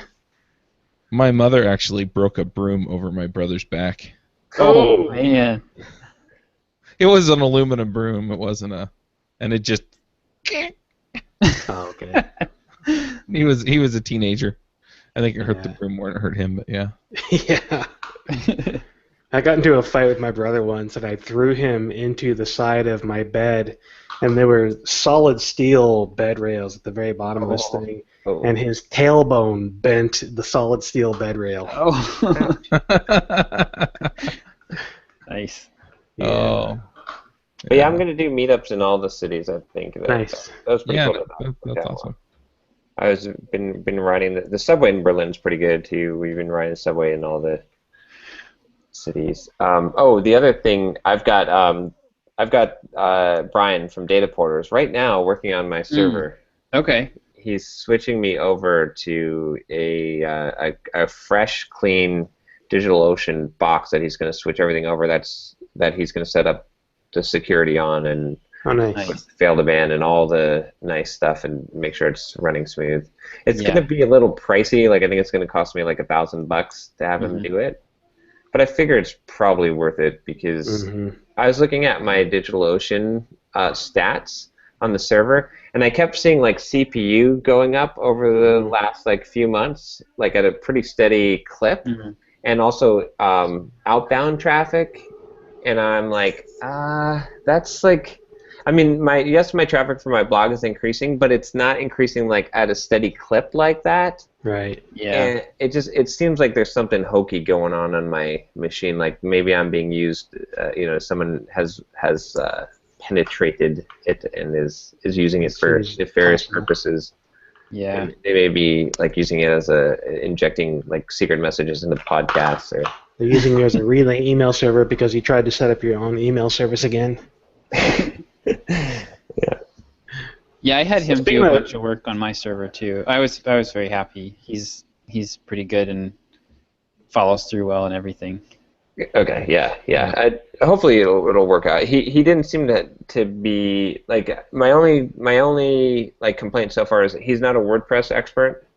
Yeah. It'd be nice if he had that skill set as well, but just if I have him secure the Linux side, make sure Nginx and everything is running as smoothly as possible, and he's familiar with the machine, I can have him like do a checkup on it every so often. Yep. Then I can handle the WordPress side, or maybe I can find an expert that I can kind of get to help me. Well, I got you in contact with Curtis McHale previously, and I'd start with him if it were me. And if he can't do it, then he'll know who can. I was going to say he's pretty focused on e-commerce, but I'm sure he knows somebody who can take care of it for you. Yeah, I talked to Curtis. Actually, I just talked to him recently. Like the only problem I had was that he wasn't familiar with the themes. Like I think he works with a few base themes that he kind of customizes. So it was like, yeah, he could probably figure out the thing, but it would be a lot more costly than me just getting someone who was working with the theme that I'm using already. So. But on the subject of DigitalOcean, just got an email just a minute ago while we were talking that they're going to re-up their sponsorship. So between DigitalOcean and, of course, Raygun, me wearing the shirt, we got our sponsorships covered for the next 3 months again. Hey, when do I get a shirt? Sweet. Just email them and ask. They'll send you one. Derek gets all the cool stuff. I do. Yeah, we've been growing pretty good. So that's good. I mean, we don't have to worry, but eventually we're going to have to re-look at our sponsorship rates because we got a mention just last week on Startups for the Rest of Us again. Really? On Best Podcast for Entrepreneurs. Oh, nice. Yeah. So it was a short mention, but it was a mention. Sure. So. Yeah, Rob likes Well, us. we'll have to scale our Yeah. drip mentions to whatever Yeah. Rob gives To us see on how many startups for times the do we rest need of to us. mention So. Drip to get picked for the best podcast? I know. I was thinking as we were talking about things, like as you guys were talking about drip, and then Josh was mentioning ClickFunnels. I was thinking we should do like those movies where they like blur out the Pepsi. Yeah. My wife and I just watched Palm Wonderful, the greatest movie ever sold by Morgan Spurlock, and it was exactly that kind of stuff. The whole movie was paid for by sponsors, product placement sponsors, and the whole movie is about product placements and sponsorships. Nice. It's a really good movie that talks a lot about that kind of stuff and makes it very blatantly obvious where the product sponsorships are and does the blur out effects and all that kind of stuff. So are we going to have, in the audio podcast, it'll be, yeah, I've been using for my email marketing. Exactly. Yeah, or a beep. Yeah, and so if it's a really long name, yeah, I really like beep, beep, beep, beep, beep for my to-do list. Exactly. I get a lot of beep and beep done for it. And then we can tell them, and then we can contact them and be like, if you wanted to be fully mentioned in the podcast Right. episode, you just have to pay, or we'll make you an anti-sponsor. So the only person who hasn't talked about what they've got going on is Josh. Yeah. Yeah. So I've been tracking my time pretty tightly here. So that's been kind of interesting. And kind of what I was thinking, like I was thinking that I was going to be about 4 hours of writing a day is about all I could really handle. And so far this week, looking at my report here, I'm actually using Freckle. I've tried a bunch of, that's Amy Hoy's time tracker, which we'll have to beat that. Yeah. I've used a bunch before, and this seemed like it would be nice with the reporting, so I'm trying it out. But yeah, basically right now for writing related stuff, including research and everything, I write around 20 hours. I'll probably hit around 23 hours for the week. So that's pretty much what I was expecting. And then I've also been I told you guys I enrolled in that course, the John Carlton copywriting course. So I've been doing. I've made my my first hour or 2 hours in the morning. I'm devoting to that, sort of the pay yourself first approach. Right. And because for a while I was not. I was trying to do it at the end of the day, and when I just wasn't. Out and tired I just wasn't getting to it. Yeah. So So now I'm carving out like anywhere from an hour to 2 hours every morning and just plugging away at that. And that's been working. I'm really happy that I decided to enroll in that course just because, it's clarified a lot of things for me. He gives you like a really step-by-step process, and I've kind of known how to do all the different pieces, but seeing the way that he puts them together, he has a 17-step checklist that he goes through, and having all that spelled out has been super helpful.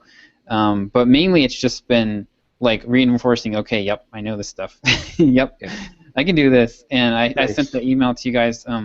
So John, I'll send you the assignment too, because it wasn't really, I didn't really think it was anything. I mean, basically the assignment was is just basic like features and benefits. And so we had to pick like 5 to 7 features and then write out the benefits for the features. And so it's pretty basic stuff. And I cranked it out in maybe like half an hour or so, and then John Carlton hops on the forum and like calls it out as like an example and tells everybody that they should go look at it. So nice. That was pretty amazing. Yeah, I mean like John is he's a living legend really. I mean he was partners with Gary Halbert. He's been around for about 35 years, so he really knows his stuff. And so now I'm going to try, of course I'm going to do my thing where I try to leverage the heck out of that. Yeah. He noticed me, right? So I'm not going to let him forget about me now. So I'm trying to get his email address. I sent him a private message through the forum, and the forum software is, my only complaint about this course is this forum software just sucks. It's like the worst, you know the old the V-Bulletin? It's like way worse than V-Bulletin. Nice. And so I sent him a private message, but you can't see your private messages anywhere like they don't show up. They're invisible unless you go hunting for them. So I'm trying to track down his email address so I can get in touch with him and thank him. But basically, what I do now is when I can get somebody's attention, I will send them the testimonial that they can't like ignore. Yeah. And so that's what I'm going to do for John too. Is like I'm really enjoying this course, and I'm going to tell him exactly why and how it's helping me and how it's putting all the pieces together for me and everything.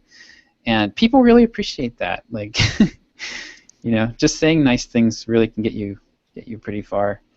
Yes, it can. I can see a future product from you on how to be the teacher's Yeah. like. Yeah, Totally. well, yeah, I know. 'Cause, I mean, look at all the connections you've made, like Pat Flynn, I Noah know. Kagan, Yeah. John Perry Marshall, now John. Yeah. Yep. Yeah, I never really realized it until recently that this is like a huge strength of mine. But yeah, like people used to get annoyed in college because I was the guy that knew the college president. I was the guy that had lunch with all the faculty members and went to I went to faculty senate, like, because I was on the newspaper. So like, everybody, all the the adults knew who I was. And I think part of that just comes from being homeschooled, and I was always around. I was more comfortable around adults than my own peers. Yeah. So I'm always kind of looking up to like people who are like 2 or 3 levels above where I am and trying to get there. And I never really thought of it as a strength or anything, but gosh, it's basically allowed me to leapfrog. I feel like I've probably leapfrogged like 3 to 5 years of struggle that most copywriters go through, most writers go through when they try to start out. I mean, like, to go from like nothing to, making more money than I was at my day job already in like basically 8 months. I've just been amazed at how easy it was. And I think this networking thing. Jobs. Yeah. Oh, yeah. I mean, like, I'm turning away work already, and and then I also had a guy. I think I sent you guys an email about this, but I joined this copywriters forum a couple weeks ago, and that's actually how I found out about that writing course. And the guy who puts it on was trained by John Carlton. His name is Kevin Rogers, and he's another really well-known copywriter. He put this forum together. And so when I joined that, I emailed him and said, I'm loving this forum, and here's, all the things I'm getting out of it, and he was really excited. And then he emails me and says, I recommended you for a job. Like, he doesn't even know me. He's never seen my writing. He's like, he's already recommending me for work that he hears about. And so he asked me for writing samples, and so I sent him some writing samples, and he really liked them, and then he gave me a critique of one of the things that I screwed up in my blogging, or my King Sumo sequence was one of the things I sent him. So I'm gonna have to go fix that. But nice. Yeah. So this approach has worked really, really well for me, and I'm never. It's like it's the fast lane. It really is. But I forgot. So I didn't get last week. I didn't tell you guys about the Perry Marshall thing. Oh yeah, because that was like after my after our podcast.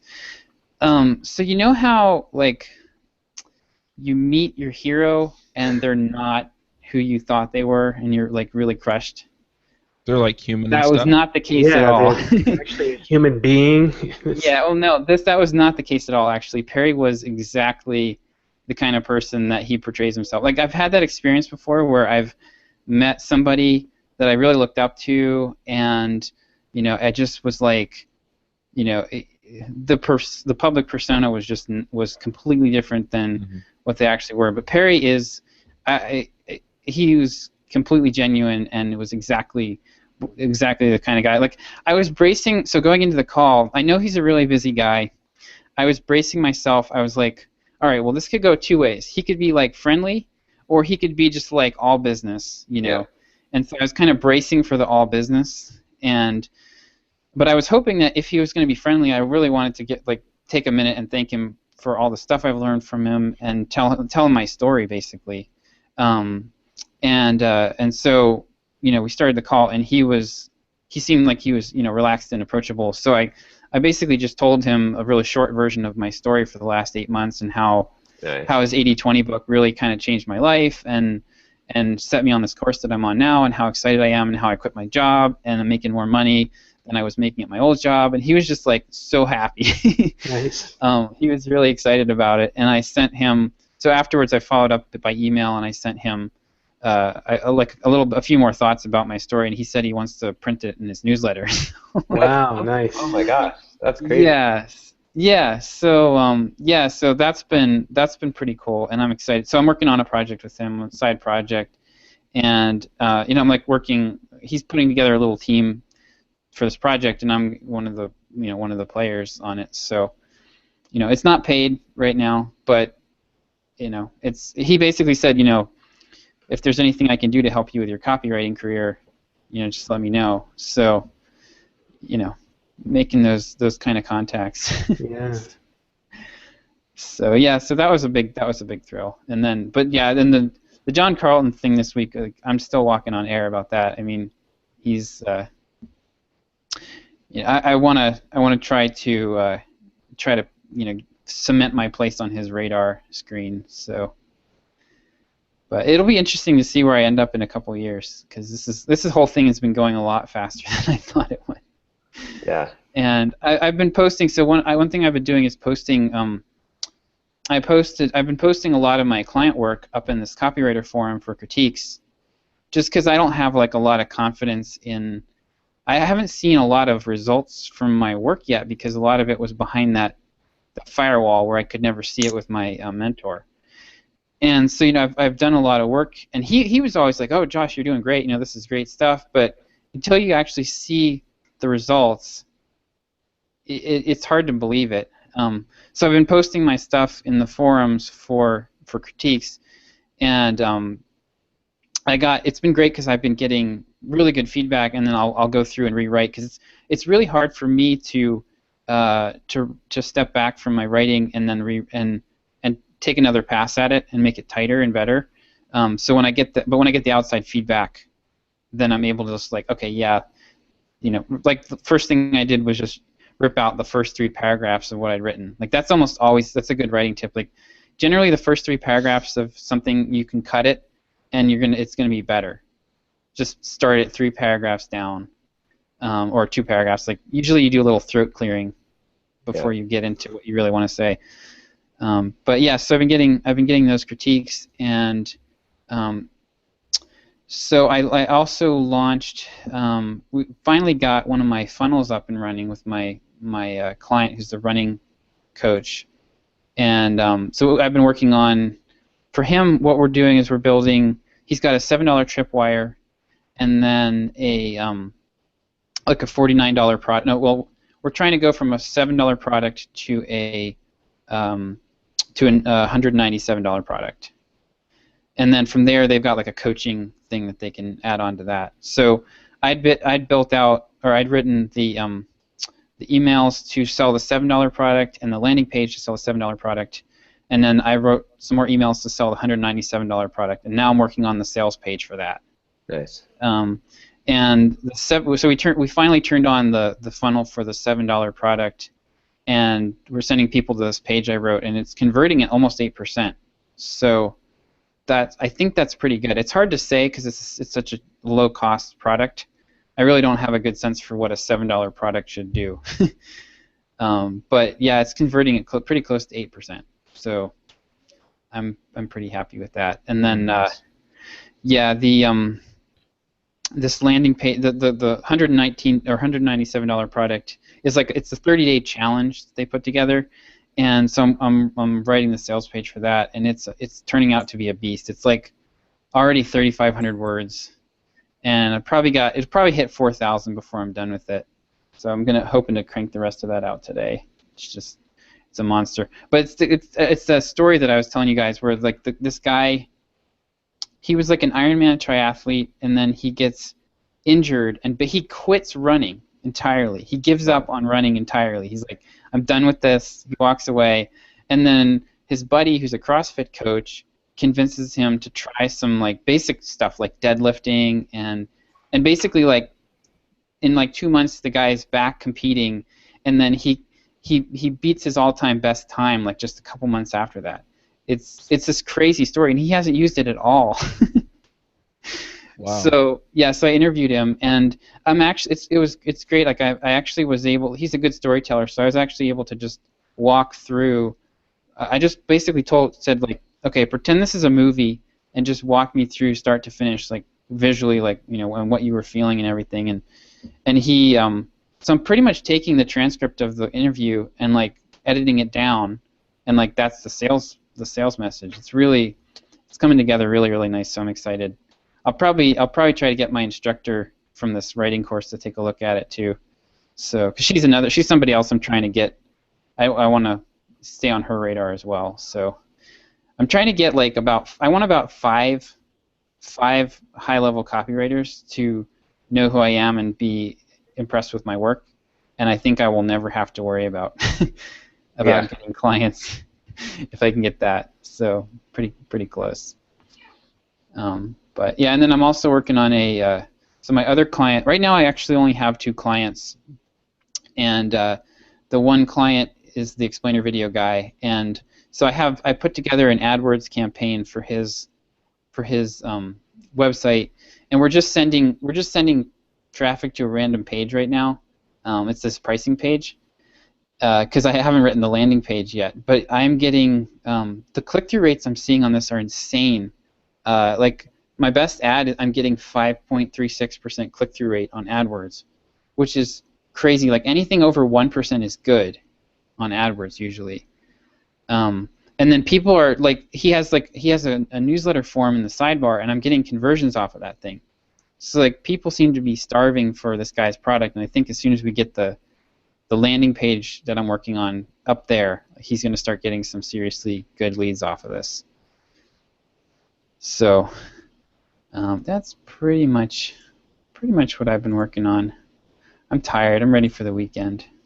It's been a long week. I've actually, so this week I did something unusual. Was I took Sunday and Monday off instead of Saturday and Sunday, and I'm actually really liking that and thinking I might do that pretty regularly, because like Monday just generally sucks anyway. So if you can make Monday into your Saturday, why not? But yeah, it's kind of fun because I could get more done on Saturday, because I don't have a lot of people. Like I've done well with shutting off email, shutting off instant messaging and everything, and I don't really get a ton of distractions, but there was nothing coming in on Saturday.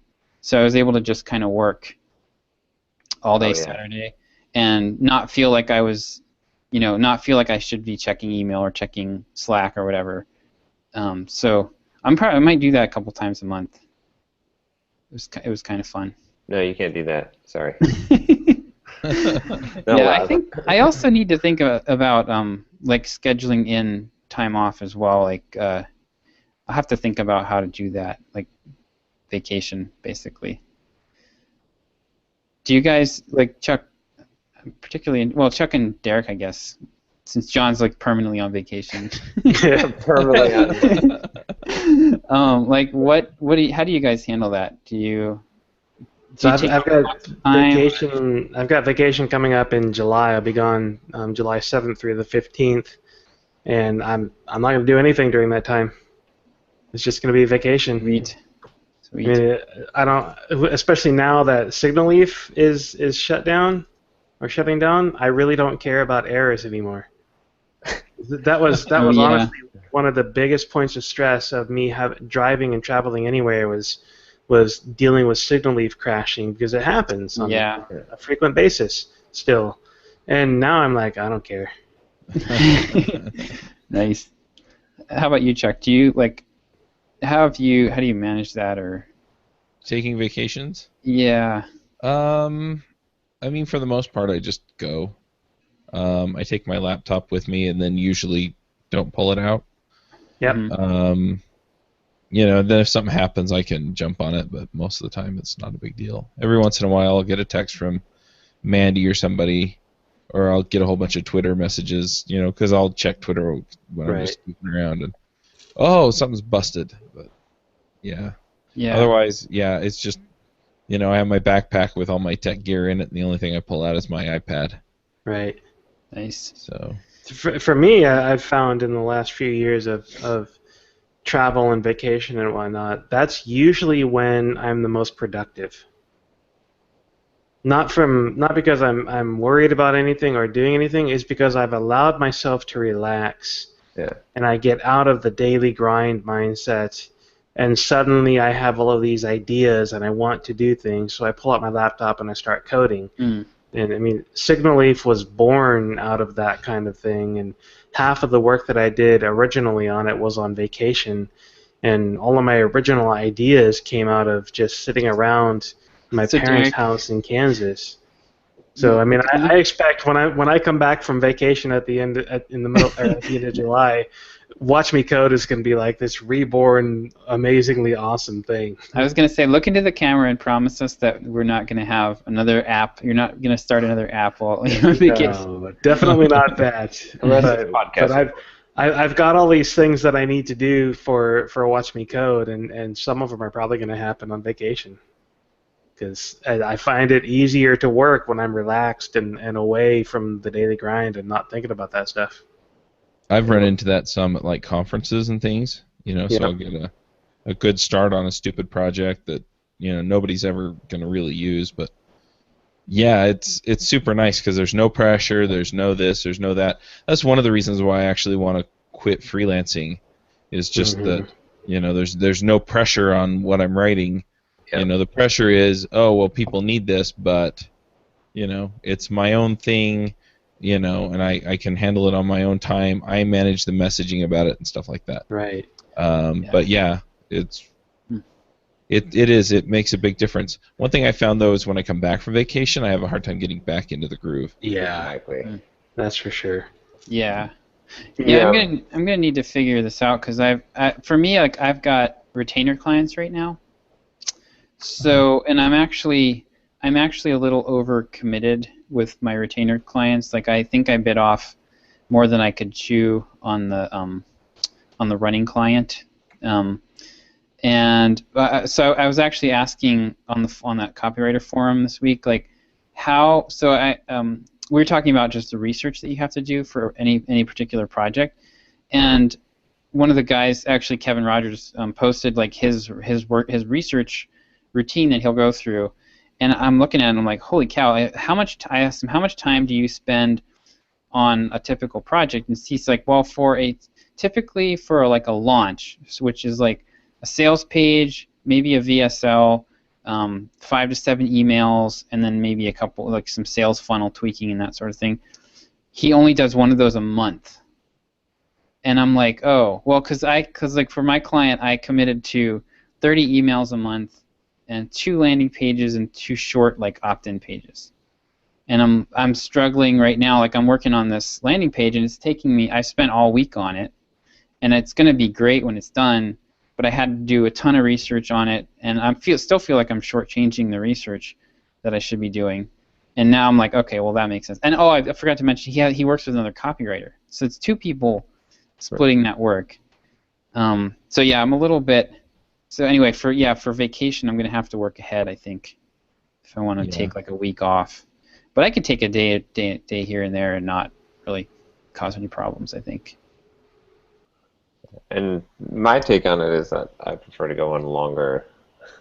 Yeah. I mean, while I'm out, like there's no. I mean, I don't know. For me, there's never really total vacation, right? Because it's not like I'm not going to. Like, if I just let email pile up for days, it would be an absolute nightmare. So there's at least like stuff that has to be handled. But every evening I handle email for like an hour to hour and a half, and like any kind of small things. And then Fridays I've dedicated to Workday. And I did that when I was in Hawaii too. So I took one day that was like the Workday. And I find that works pretty well because when you're like.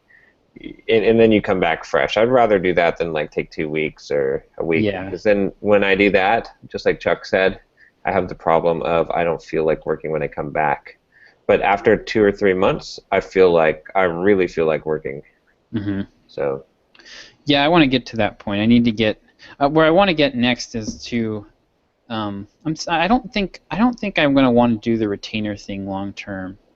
it's nice now because I have a stable income, or at least somewhat stable income.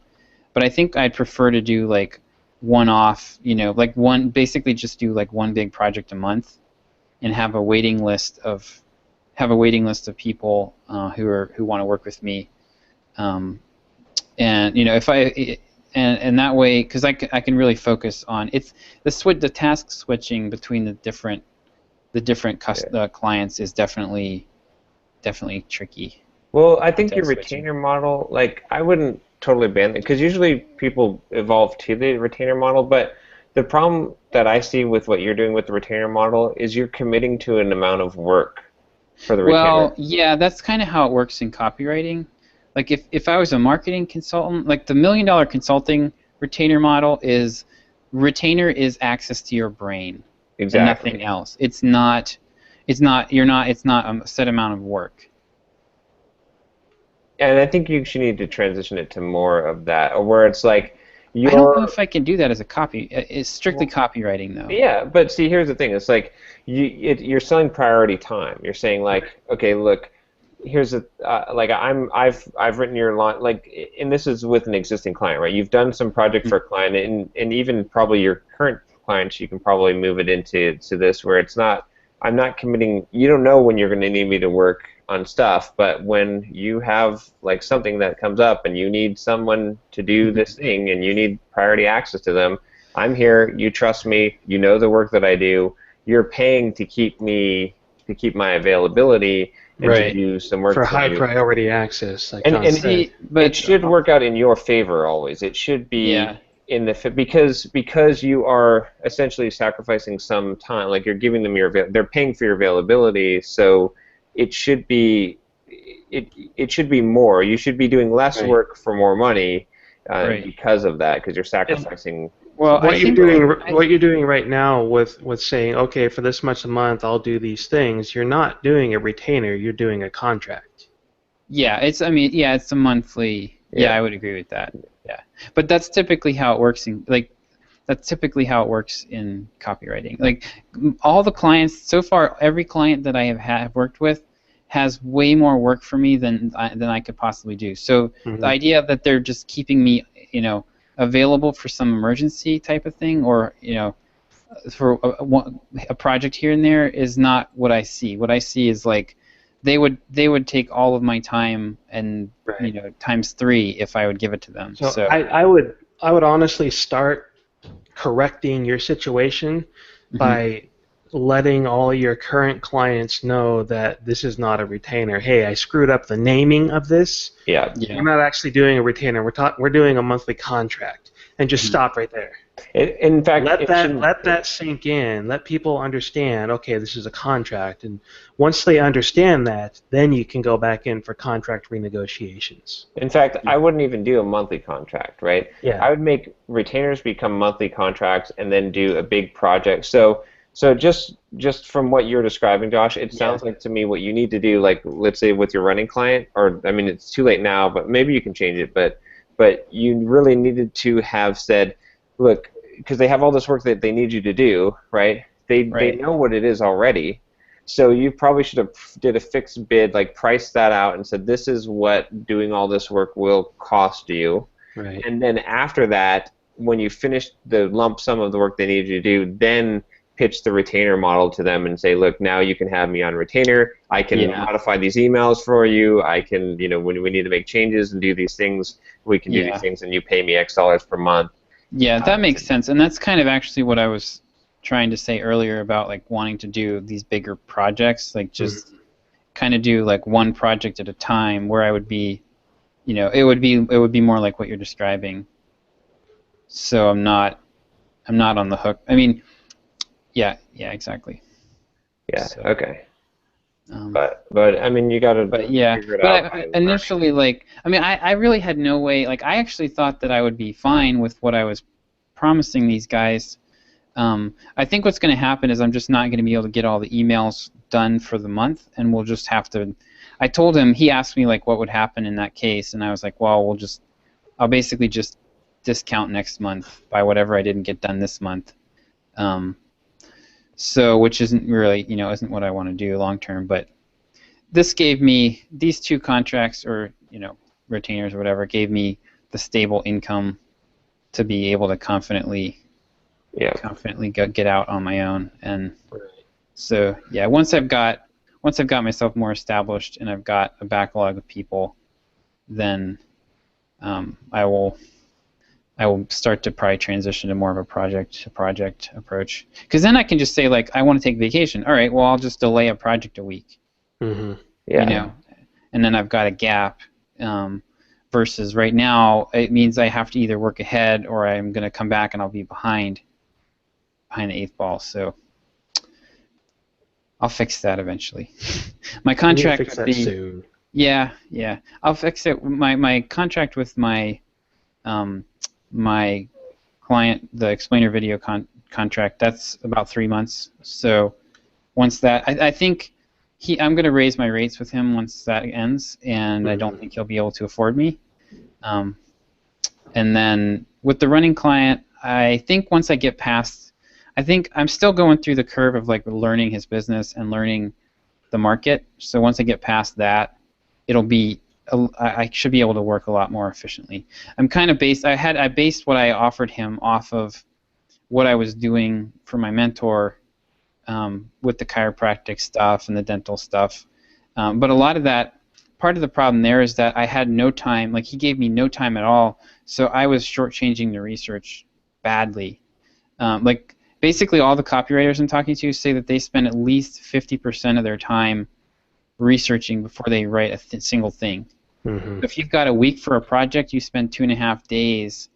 And for the stuff that they were shocked when I told them, like, oh yeah, I had like a 10 email sequence and I had 2 days to do it.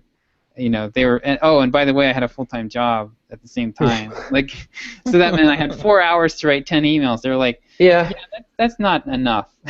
But don't let that totally sway you, because there's a couple of factors, I would say. One is the right thing to say is that you do so much research, right? Publicly. Yeah. Like, that's the right thing to say, so people are probably exaggerating a little bit there because it's better to say you do a bunch of research than I don't know. say you don't. The forum that I'm in, people are pretty honest about stuff. I maybe you're right, but I mean, this is like private conversations I'm having too. So I guess so, but you don't want to look bad in front of your peers, like, to, I don't know. I mean, it's more of a professional thing, right? And then also, like, just because other people, I mean, you might be, your talents may be such that you can bust stuff out without as much.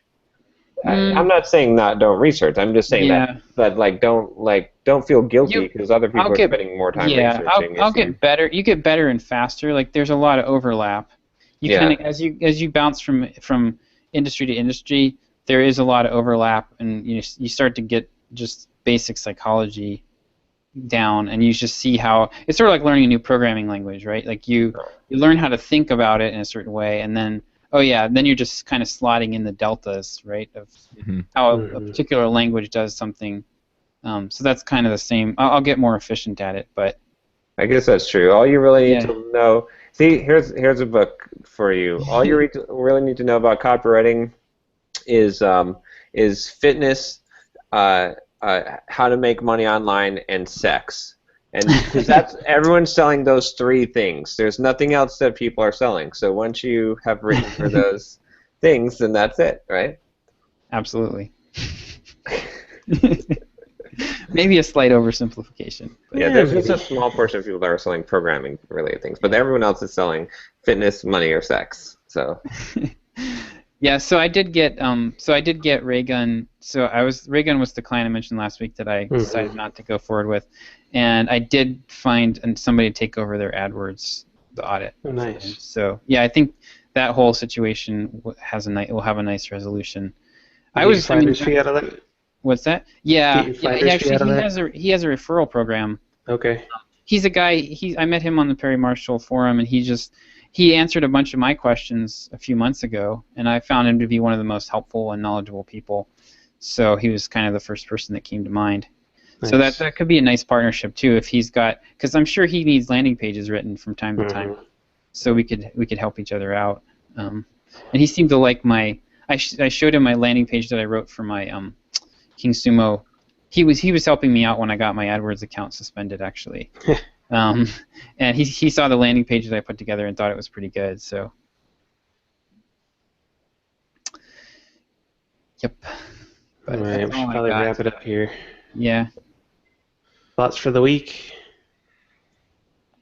Actually, have one prepared. So I guess I'll go first. So I actually did an interview with a podcast last night and said this during the interview. Temper your highs with knowledge that the lows are coming, and then brace yourself against the lows with knowledge that the highs are coming again. Sound like a druggie.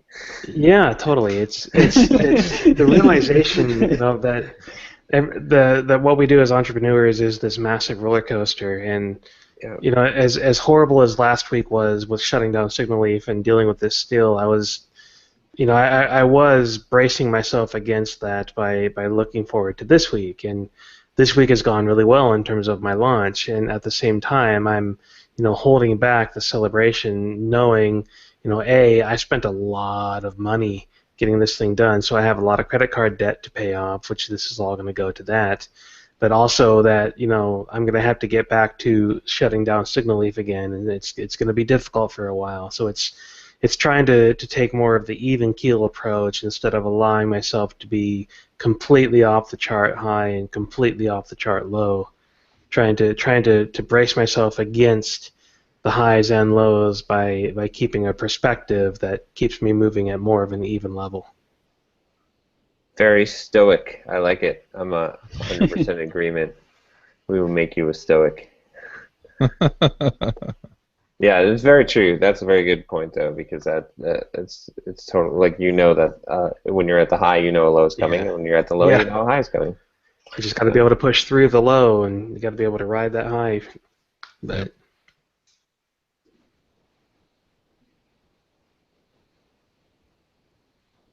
no one else? Nothing? This is one of those sections that gets skipped when John listens to the podcast with his podcast compression podcast player. Exactly. Yes. Yep. I think I'll go. So this is something I heard on somewhere else. Basically, a lot of times your strengths. One way to figure out what your strengths are is to look at things that got you in trouble when you were a kid, and that's kind of hit me this. Well, there's something in that usually, like the things that you did that got you in trouble. A lot of times point to your strengths, like not specifically the things you did, but for me, like I was thinking about that this week in the context of me, being the teacher's pet and people getting annoyed at me in college and stuff, and now that's actually turned out to be a huge asset for me. So, and I never really would have realized that if I hadn't been thinking about it that way. Yeah. I would say that don't go off the rails. I think I've talked about it before, but I was basically trying to figure out the fitness thing, how I was gonna run or lift weights here, traveling, and I was I was just about to give up. I was yeah, I guess I'm just not gonna run or lift weights while I'm traveling. And then I was screw it, I'm not going to do that. I'm not giving it up. I'm not and the same thing, I was oh, maybe I'm not going to blog or whatever and just let things fall behind while I'm I finally figured out, no, I'm not going to do any of that. I'm just going to stay the course. And so I signed up for a gym here in Berlin for a month membership, and and I just figured out how am I going to make this work. So every day, our days don't start till 10 a.m. When I wake up at 8 a.m., I go and run or lift weights, and then 10 a.m. we start going out and doing stuff in the city, and then the same thing. I figured out, okay, I can get my blog post done. I can set aside Fridays to work, and so I don't have to just let everything drop. And I'd already sort of did that for 2 weeks, and then at the 2-week mark, I was it's not all lost. I'm only 2 weeks in. How much better will I feel at the end of 3 months if I've been lifting weights, doing the best I can and running and not just going off the rails. So I immediately felt better when I started doing that. I thought I would feel better just letting things go, but it's better to have the plan and stick with it and not never just abandon it and say screw it, it's too hard, or screw it, like I'll make it up later. Like you can salvage it. So that's what I figured out this week. Nice. For me, I've kind of had a couple of thoughts lately. So I was at Cub Scout Day Camp the last couple of days, and I've been reading a lot about what's going on with the Boy Scouts of America, which is a program that's fairly important to me.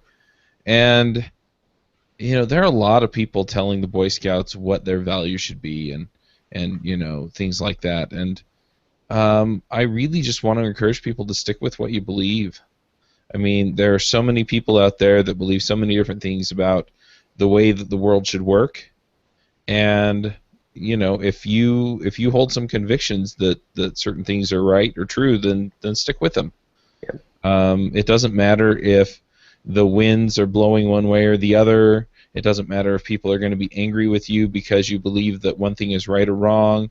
What really matters is that you stick with those things, and even if you do wind up being embarrassed or persecuted for what you believe in, ultimately, at least in my experience, eventually it comes back around and works to your benefit one way or another.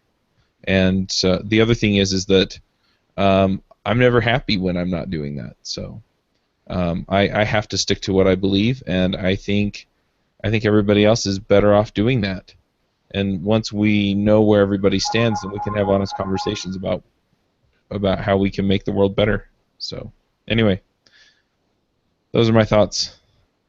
I like it. Totally agree. Trump for president.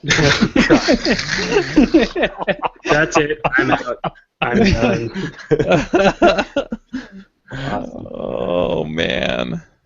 I'm serious, guys. John, you make my head hurt. I don't even have words. All right. See you guys next week. All right. See ya. See ya. Bye.